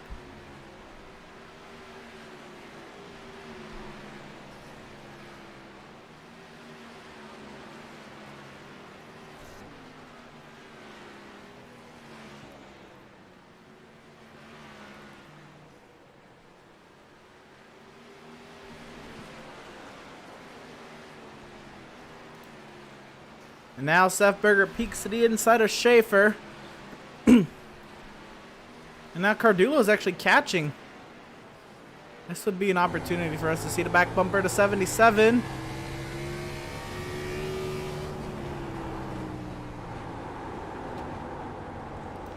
The nose. Let's see. It says thank you. We'll keep tabs on the actual battle at hand. This is the battle for 4th. Whichever. Cardullo. Thank you, Corporal Alex Palau. Private First Class, DeAngelo Williams. And Eduardo Cardenas for serving. There's those. Unless he wasn't told, I can't. I never saw Phil Berger from him. But nonetheless, of course, thank him for his service. If he actually did serve. And Cardullo now goes by Reese Schaefer for 4th. Cardullo mounting the late comeback. Can Cardullo maybe snag a podium? Max service is only 2.8 seconds up the road.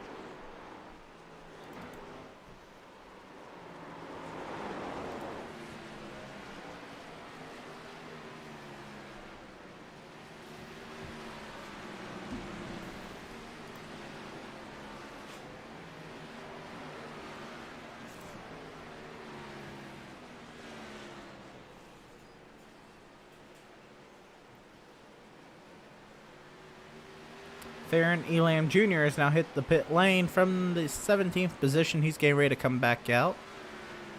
And he does so. Lap 211 to 265 coming around. 250 laps to go.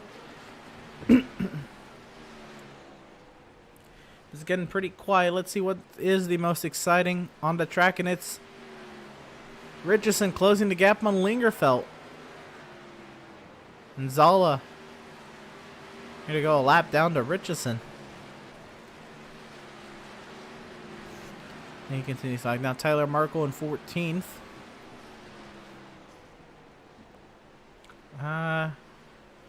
Not quite sure. He's about a lap over. He's over a lap ahead and behind of his closest competition. Back to Richardson working his way through lap traffic.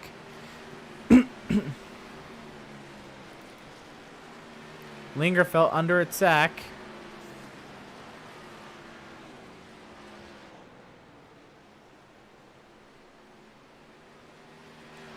That gap closing. There it is on your screen. The gap continues to close.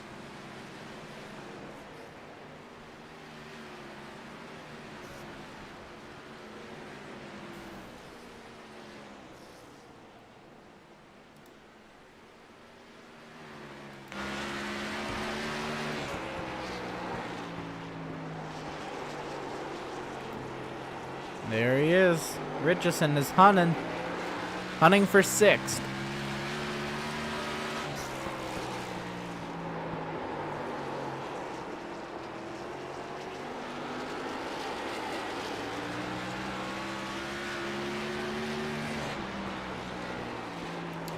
Anyway, 50 laps to go. One last time, let's send it to full throttle as battles start to get closer. Hopefully we'll pick them up right as they're happening.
Welcome back to USA, and Richardson had a problem.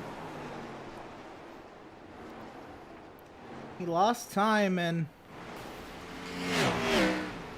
that was rough. Cardullo got past Reese Schaefer for fourth and continues to chase down Max Service. And I don't know exactly what happened to Richardson other than he got loose. That has been the name of the game today. It's to not lose the car and center and exit. Now Service under attack from Landon Cardullo.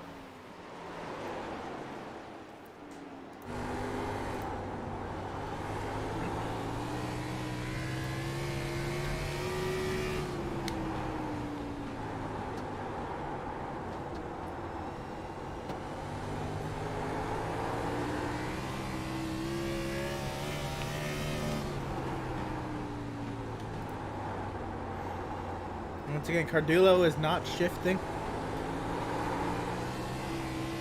Can't remember what Max Service is doing. I guess we'll take a look at it as Cardullo loses the car on entry.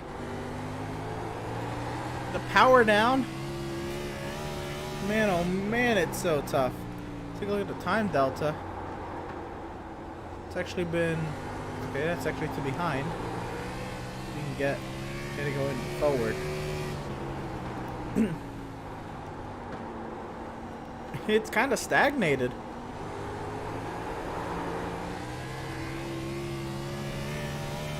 Oh, that was a big gain from Cardullo. And he slides all over entry.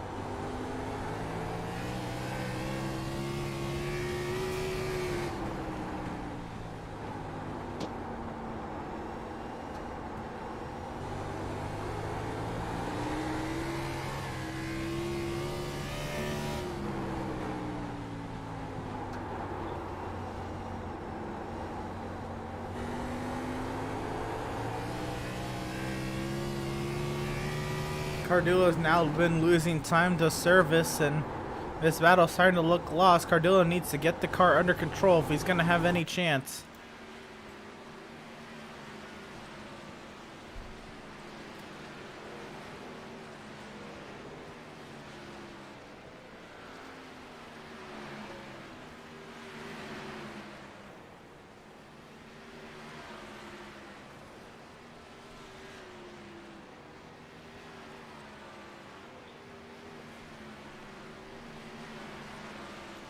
Now Service continues to gain on Cardullo. Cardullo maybe needs to cool off the tires.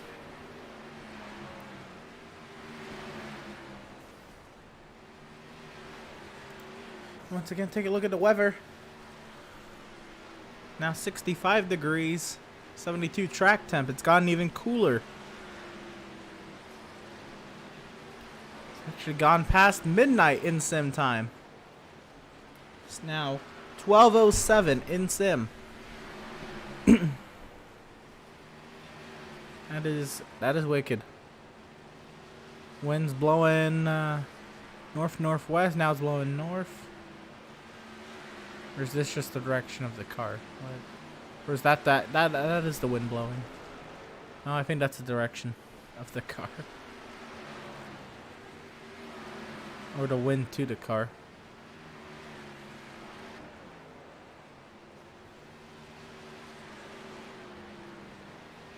No, it's just ever changing, I guess. But it's a mile per hour, so the wind is very, very little.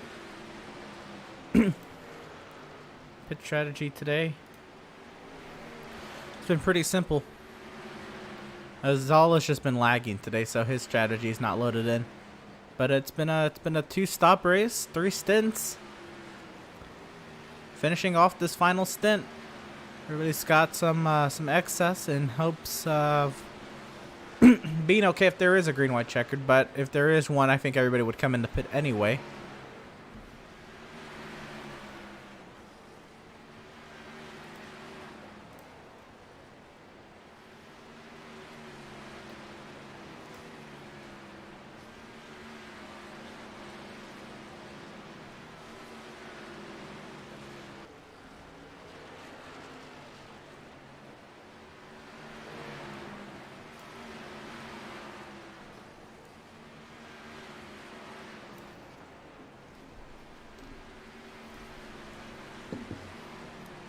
Cardulo has to hold on once again, and it's now looking like a lost cause in his quest for third. Here's Stutzman trying to roll up St. Cor. Right there.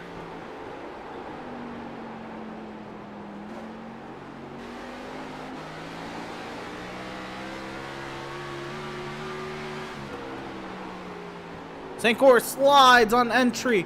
It's going to give the spot almost easily to Jeremiah Stutzman.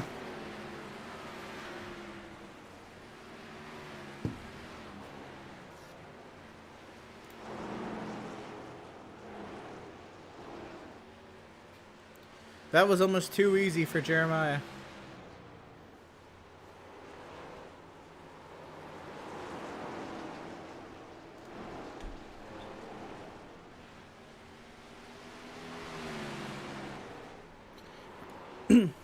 Well, with 23 laps to go, things settling down. The action, it's happened in its own right. Very, very little overtakes. The last overtake was 18 laps ago, and that was Stutzman passing McClune for 12th. Now Stutzman's gotten by St. Cor for 11th. And then before that was 12 laps before Cardulo passed Schaefer for 4th. So we're kind of in our own little riding pattern. So let's go through the field then. I guess this would be the perfect time to go through the field, and Stutzman tries to hold on. And we'll find our way with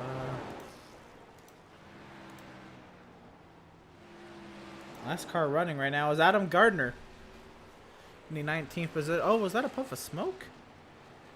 Something just happened?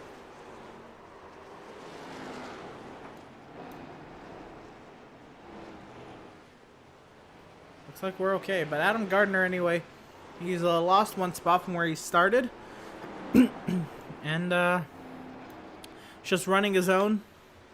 Adam Gardner again, P19. No, the expectations, there weren't really any coming into USA for a lot of drivers, to be quite honest, because nobody really knows what's going to happen at a track that's not a traditional NASCAR track. Doug Solms in 18th, he's up 9 spots from where he started. So good news there. Bad news is that was 27th, and a lot of those drivers have not finished the race. So good news for Solms is he's able to finish, and that is huge when it comes to if he was able to make the playoffs. Finishing these races is almost more important than where you run, especially because there's no stages, there's no points given out in the middle of the race. It's all about finishing position, so lasting to the end of these races is top priority. Farron Elam Jr. in his second ever Outlaws Sim Series start. He's down 8 spots from where he started. He was in 11th to start today. Now back to 17th. It's been a rough day, but good on him for sticking around. 17 laps to go. We find Devin Smith in P16 in his own lap by a couple laps almost. 16th. He's had a few incidents. Of course, the opening lap incident where a lot of drivers got involved. He was in that. Reese Schaefer right now in the 5th position. You see on your screen, about to go a lap down to Malenko. We'll tag on with this right now. 16 laps to go.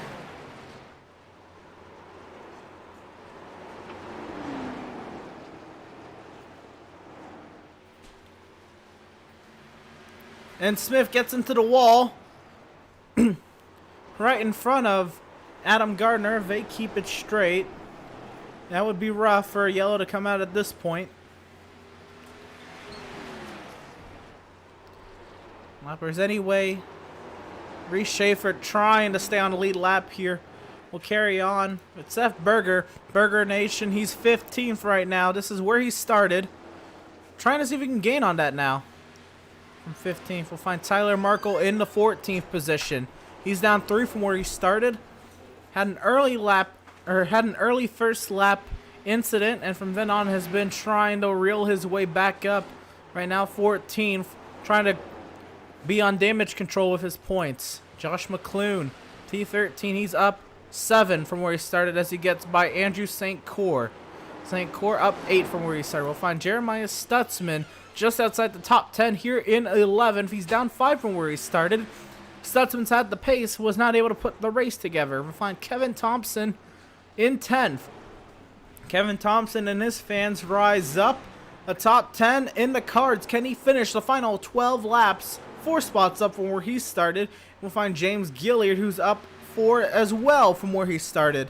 Trying to hold on to 9, but Thompson gaining on this battle. Find Jacob Zala, who's been laggy McGee today, up 2 spots from where he started. Jacob Zala really likes this track, so it would be fitting for his first Outlaws Sim Series top 10 to be at a track he thoroughly enjoys.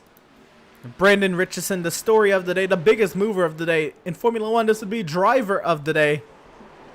19 spots from where he started, and he almost was able to get Lingerfeld for 20. Lingerfeld's down 4 from where he started, but Lingerfeld set the standard high when he qualified 2nd, and he's not had a bad day. He's just the first car 1 lap down. Reese Schaefer has changed that. Now is 5th. He's the 4th. He's down 4 from where he started. He set the standard by starting on pole. Was not able to hold up that end of the bargain, but another top 5 in Reese Schaefer's 2nd ever Outlaws Sim Series start would do him well. Layden Cardulo trying to find a way to finish in the top 5, and right now looking good to do that. Started 5th, now 4th. That box is checked. Can he make it to the end? Well, with 9 laps to go, we will see. Cardulo has been plagued by very, very fast cars and not being able to put those races together. Max Service, on the other hand, has just had a slouch of a few races. I think a good top 3 would do him well at a short track that's known for clogging up and really getting into the trouble. Service has been doing well and holding station in 3rd. Joseph Cassi, the veteran himself, private first class in the United States Army for 4 years he served. Right now in 2nd position here at USA International, 5 spots from where he started. With 7 laps to go, Joseph Cassi looking to just bring home a nice run. He knew he's fast, but he knew he was not as fast as the driver who's dominated today. He's almost in a 3-wide battle with lap cars. Right now, Malenko out in front in a league of his own. He's led almost every single lap today. 6.5 seconds his margin over Joseph Cassi.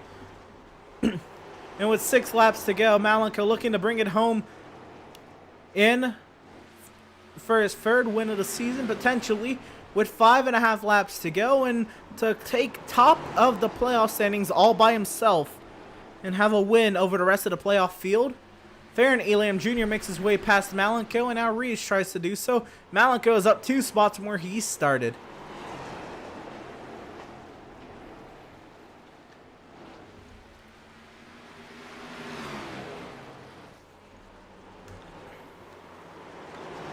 And Malenko now comes around to 4 laps to go.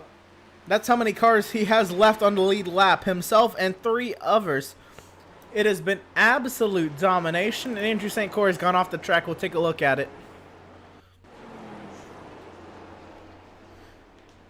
Oh, he drove off the track or something. Oh no, something must have gone wrong. There's a lot of damage on that car. See if we can see if anything happened before this.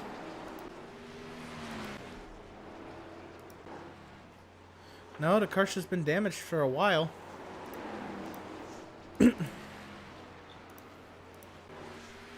Find our way back live though as we come around. 2 laps to go. Malenko has absolutely dominated today. 265 laps, no problem for Malenko. Right now he's at 263.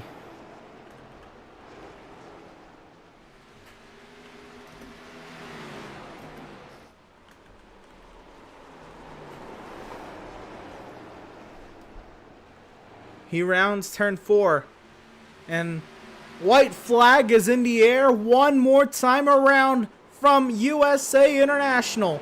Lakeland, Florida has been phenomenal tonight. 1 caution. Everybody thought we were going to have a slew of yellows tonight.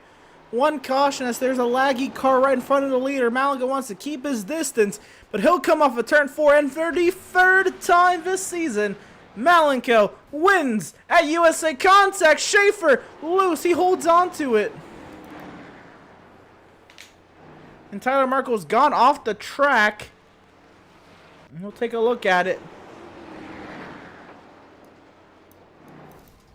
I think he's just wrecked it after the checkers. Oh my goodness! Big air time for Tyler Markle. Everybody's slamming into each other. The race is over. I think they're just finally done and they want to get out of here.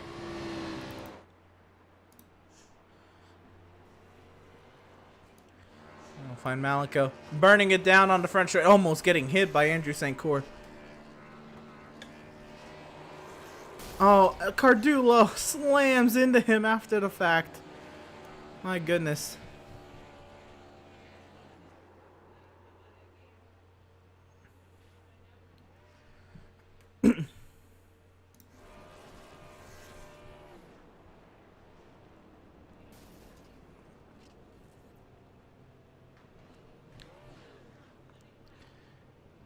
He's gonna want to just park it in victory lane, victory circle right here on the front straightaway. And I think that will do for him. We'll find a third place interview with third place finisher, driver of the number 81 Max Service and Max. Hard fought day, man, but I mean, you finished one spot better than where you started. That's a start. I think I could have probably had second, but I did a nice little spin for everybody and threw that away. But still happy to come home third after that. I wasn't too confident in the car before this, so happy with that. You were able to get to the checkers. That's it's a thing many people weren't expecting today. Everybody kind of thought today was going to be a caution fest, and then only the opening lap yellow. What was your thoughts on that? I am beyond impressed. I mean, I thought we were going to have a bunch of them, and these ones in there, you know, a lot of cars were scary, to say the least. I thought my just magnets to the lap cars. Fair enough. In lap cars today, you were one of 4 who were not a lap car at the end of the day. Does that have anything? Does that have any value to you, or was it just Malik absolutely ran away with it, and if it was any longer, you would have been joining them? I think it has no value to anybody except for Malenko. I think he's the only one that would care at all, you know. I mean, good for him. Everybody got for, but overall, I'm happy with it. I mean, I didn't think I had winning speed to begin with, so third's solid. Fair enough. The strategy today was very straightforward. It was a 2-stop race. Was there thoughts on you maybe trying to short pit for any advantage, or were you just kind of going with the flow? You got a lap led there when Malenko came in, but what was kind of going through your mind through the first and second stop? On the first run, the goal was to get the lap led. I hope Malenko short pit.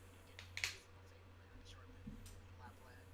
And then on the second pit stop, me and Malenko, I was going to follow him in, you know, 85.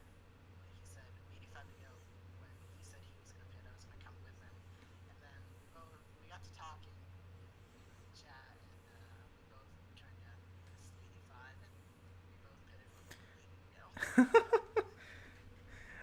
Well, that's something. I've never heard drivers talking. Oh no, I was supposed to pit. We kind of forgot. Just went down, then he said something.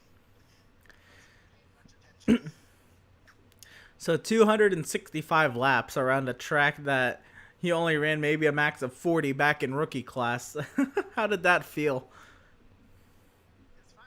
The track certainly changed a lot. It was certainly getting a lot looser at the end off the corner. But I think that's mainly my fault for having the brake bias too low and just destroying the right rear off the car. At the end there, I was sliding off the corner and into the corner and just getting close to catching up. Well, I mean, I guess that will do it. Let me just check what's up next. I think next is Chicagoland. How are you feeling about Chicagoland?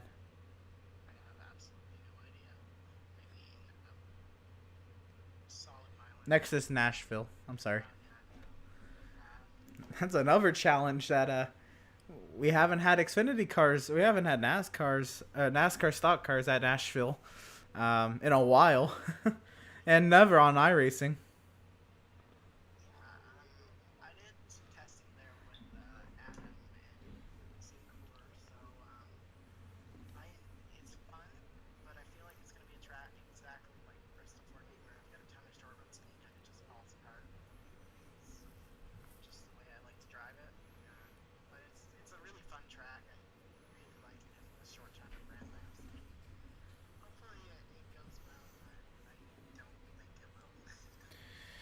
Fair enough. From one short track to a next, a good third place run today. Can he replicate it next week? Anyway, congratulations on your third place finish today. Best luck to you next week at New Hampshire or Nashville.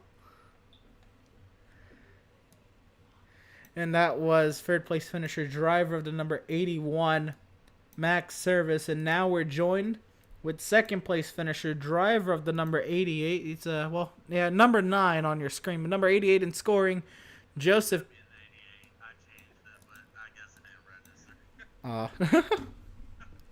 But second place today, Joseph. Up 5 spots from where you started.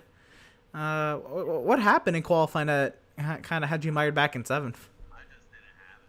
I guess everybody found more speed than I did, and I didn't have it. Fair enough. At the end of the race, I think it was 6.5 seconds the gap between you and Malenko. Is there anything you had for him? Anything you could have done different? No, I didn't have it. I was lucky to jump Max. I think in the pits. I think that was the only opportunity I got to get to Max, was jumping him in the pits. Fair enough. So I know the goal, I mean, it would have been nice to win, but I don't know if that was necessarily the goal today. Was the second place what you expected? I'll take the second. I wasn't even expecting the second. I was expecting maybe a top 5, but hey, you're in second. Speaking of top 5, only 4 drivers finished on the lead lap. Does that have any value to you? Yeah, that was a brutal race. Very brutal. I say it was definitely a race of attrition. 265 laps, and not a single one of them were easy. How did you feel after 265 laps around here? My knees are killing me. I'm trying to get out of my freaking race rig right now. I need VA to give me that cane that they ordered me. Oh boy. That being said, just once again, what does it mean? I guess a second place finish on Veterans Day for you. I'll take it. It was a rough race. Slick. You're getting a lot of throttle control. Second's better than freaking anything or going backwards. Oh, for sure. We watched some of the visor cams to see all of y'all, every single driver sliding through these corners. So it looked like a lot of fun. Next week we head to Nashville. Oh, sorry, go for it. We might as well been on the third track of this track. It looked like it. It really did. And you know what? It is just past midnight in sim time. It was really cold out there. Yeah, it was. I heard my, what do you call it, crew chief? He said it's down to 65 degrees. I'm like, God dang, man. But we head next week to Nashville, another track. We haven't had Xfinity cars on. What are your thoughts on Nashville? How are you feeling about it? Raced Nashville already a couple times in Parka, and I've done an Xfinity race in my other series I did, and they're rough. It's not an easy track to get around. It's gonna be loose off coming off of 2.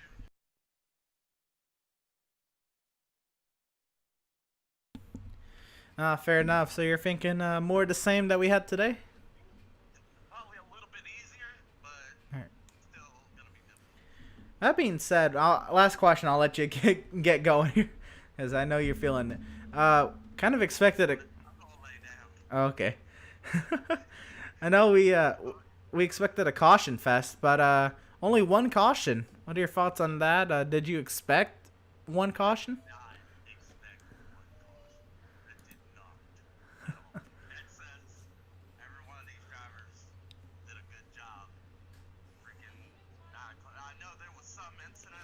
There was a few spins, but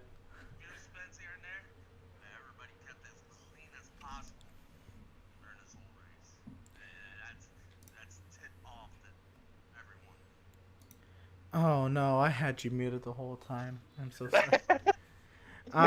So I'll just ask, how did it feel? How does it feel finishing second on Veterans Day, uh, and then, well, yeah, how did it feel, and how did it feel finishing second on Veterans Day today? Yeah, felt great. And today's my daughter's birthday. She Oh, was that's born on awesome. Veterans Day. She was born on Veterans Day 4 years ago. But next week is gonna still just be as brutal. It's probably not gonna be as brutal as this week. So Well, fair enough. Well, we'll let you get to it anyway. I know you said your knees are hurting, so we'll let you get to it. Congratulations on the second place finish, and yeah, best of luck to you next week in Nashville. appreciate it, Emerson. Good job. Thank you. And that was Joseph Kelsey, driver of the number 88. And Max Service, I know you couldn't hear his interview. I'm so sorry for that. But Max Service said more of the same. He didn't really hold any value to finishing on the lead lap, and he thought he could have gotten Joseph if he didn't spin. But that being said, Max Service was just happy to get a third place and get out of here. And yeah, now we'll be joined with race winner, driver of the number 7, and for the third time this season, Malenko, win. 265 laps, and everybody was sliding. It looked brutal. How was it for you? Extremely tight, to the point of just debating if I'm driving a boat or a car. So you weren't sliding in any way, or was it just pushing tight and then you would slide trying to turn it? I was pretty much tight the whole way through the corner until just about the exit. When the bank, like you're driving, because how the banking is almost off the corner, you're almost driving up the banking on the exit of the corner. You're not really driving with the banking on the exit. You're driving up it on the exit. All right. So that's why you tend to get loose through there. So everybody thought this was going to be a caution fest, or I mean, we had only one caution. Was that what you were expecting, or were you expecting more? No, not even a little bit. I was when we got the first caution, I think on lap 2, I was like, here we go. Especially when we watched that practice, I was like, oh, this is the beginning of hell. Which, in the end, it was still hell. 200 about 50 laps straight of just pushing around a little ass fucking short track. That is hell. No matter where you finish, you end the race. Probably Army Dad probably said this when he was here, because he said it would. Everyone was tired. Everyone about 180 laps in was tired. He said his knees hurt. I didn't ask him, I guess, on the driver status, but yeah. So Max Service let me in on the fact that you and him both missed the stop because y'all were talking. Yeah, on lap. We were going to pit on lap 180, but we started talking on like 170, and then I looked down and I was like, wait, Max, we didn't pit yet. Have you ever had that moment where you've just been so caught up in a conversation you forget to pit? Or me all the time, Max, I don't know, but me all the time. So now, I mean, you were already at the top of the playoff standings because of your point standing plus your 2 wins, but now you're solo at 3 wins. How does that feel? I know we're halfway through the regular season, and we got a couple of road courses coming up, and next week Nashville, still a short track, so it's looking pretty good for you. You're just trying to get all the playoff points I can. The playoff races for me aren't particularly great, except for like the second round. So playoff points is going to be especially important, especially when you get to the third round, because the third round is like Dega, Richmond, and what's the other? Charlotte Oval. So one race I'm not good at, I'm gonna know Charlotte. Dega, which anything can happen, and Richmond, I'm gonna have to drive my heart out to make up for the other two races. So playoff points are, at least for me, are a must. Fair enough. And next week we're at Nashville, another track we don't traditionally take Xfinity cars to. How are you feeling? It's another short track.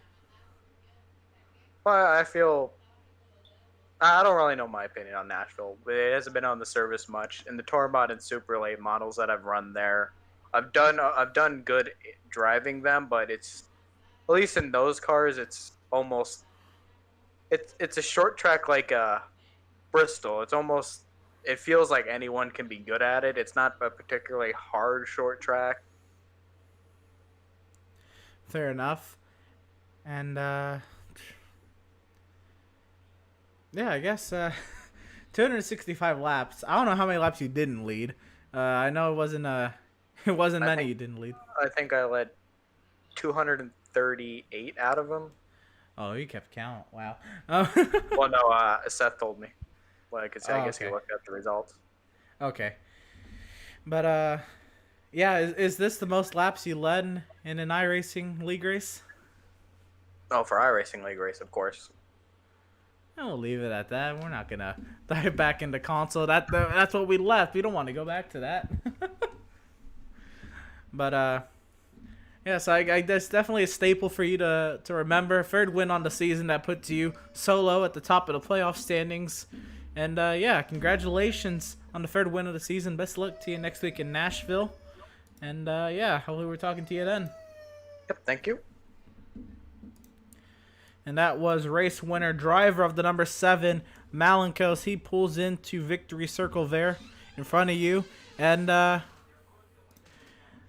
what a race. Again, everybody thought this is going to be a wreck fest. I guess before that, we'll go through the, we'll go through the results, shall we? Let's take a look at the race results. And there you see Malenko top of the results with the win. 4 cars on the lead lap. Joseph Cossi 6.5 back. Max Service nearly 10 back. And Landon Cardullo nearly 16 seconds back. Reese Schaefer finishes 5th, 1 lap down. Kyle Lingerfeld 6th, 2 laps down over Brandon Richardson 7th. Jacob Zala 8th. That will wrap up 2 laps down. We fall back to 3 laps down with James Gilliard 9th. Kevin Thompson rounds out the top 10. Jeremiah Stetson comes home 11th, 3 laps down. Now down to 4 laps down, we'll find Joshua McClune and Andrew St. Cor. 5 laps down, Tyler Markle comes home P14 over Seth Berger. 7 laps down, Devin Smith.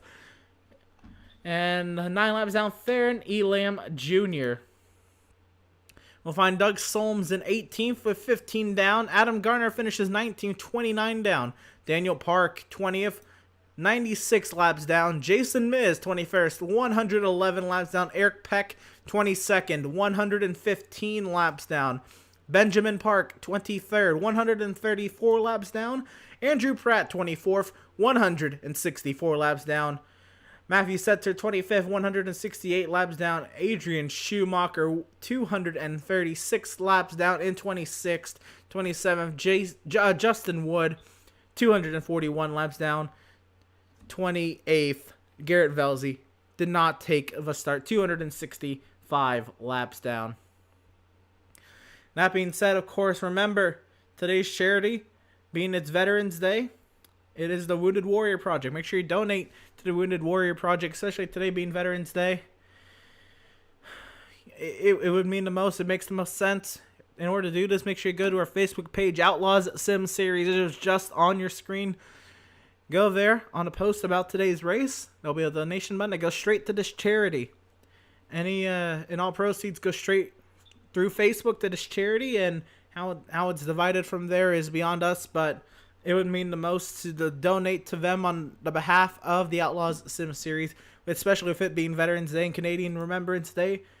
Doing our part to recognize veterans, and these are just some of the veterans we have in the series. and family members of drivers in the series. Of course, John Mickey, one of our race controllers, a sergeant for the U.S. Marine Corps, and Private First Class Joseph Cossey. We talked to him just a few moments ago for the United States Army. Again, family members and more. And to every military service man or woman, active or being a vet now, thank you for your service, regardless of what country you represent, making the ultimate sacrifice to defend your nation and represent your nation. So good on you, and again, thank you for your service. And that being said, once again, a huge congratulations to race winner Malenko on his 3rd win on the season, solo top of the playoff standings.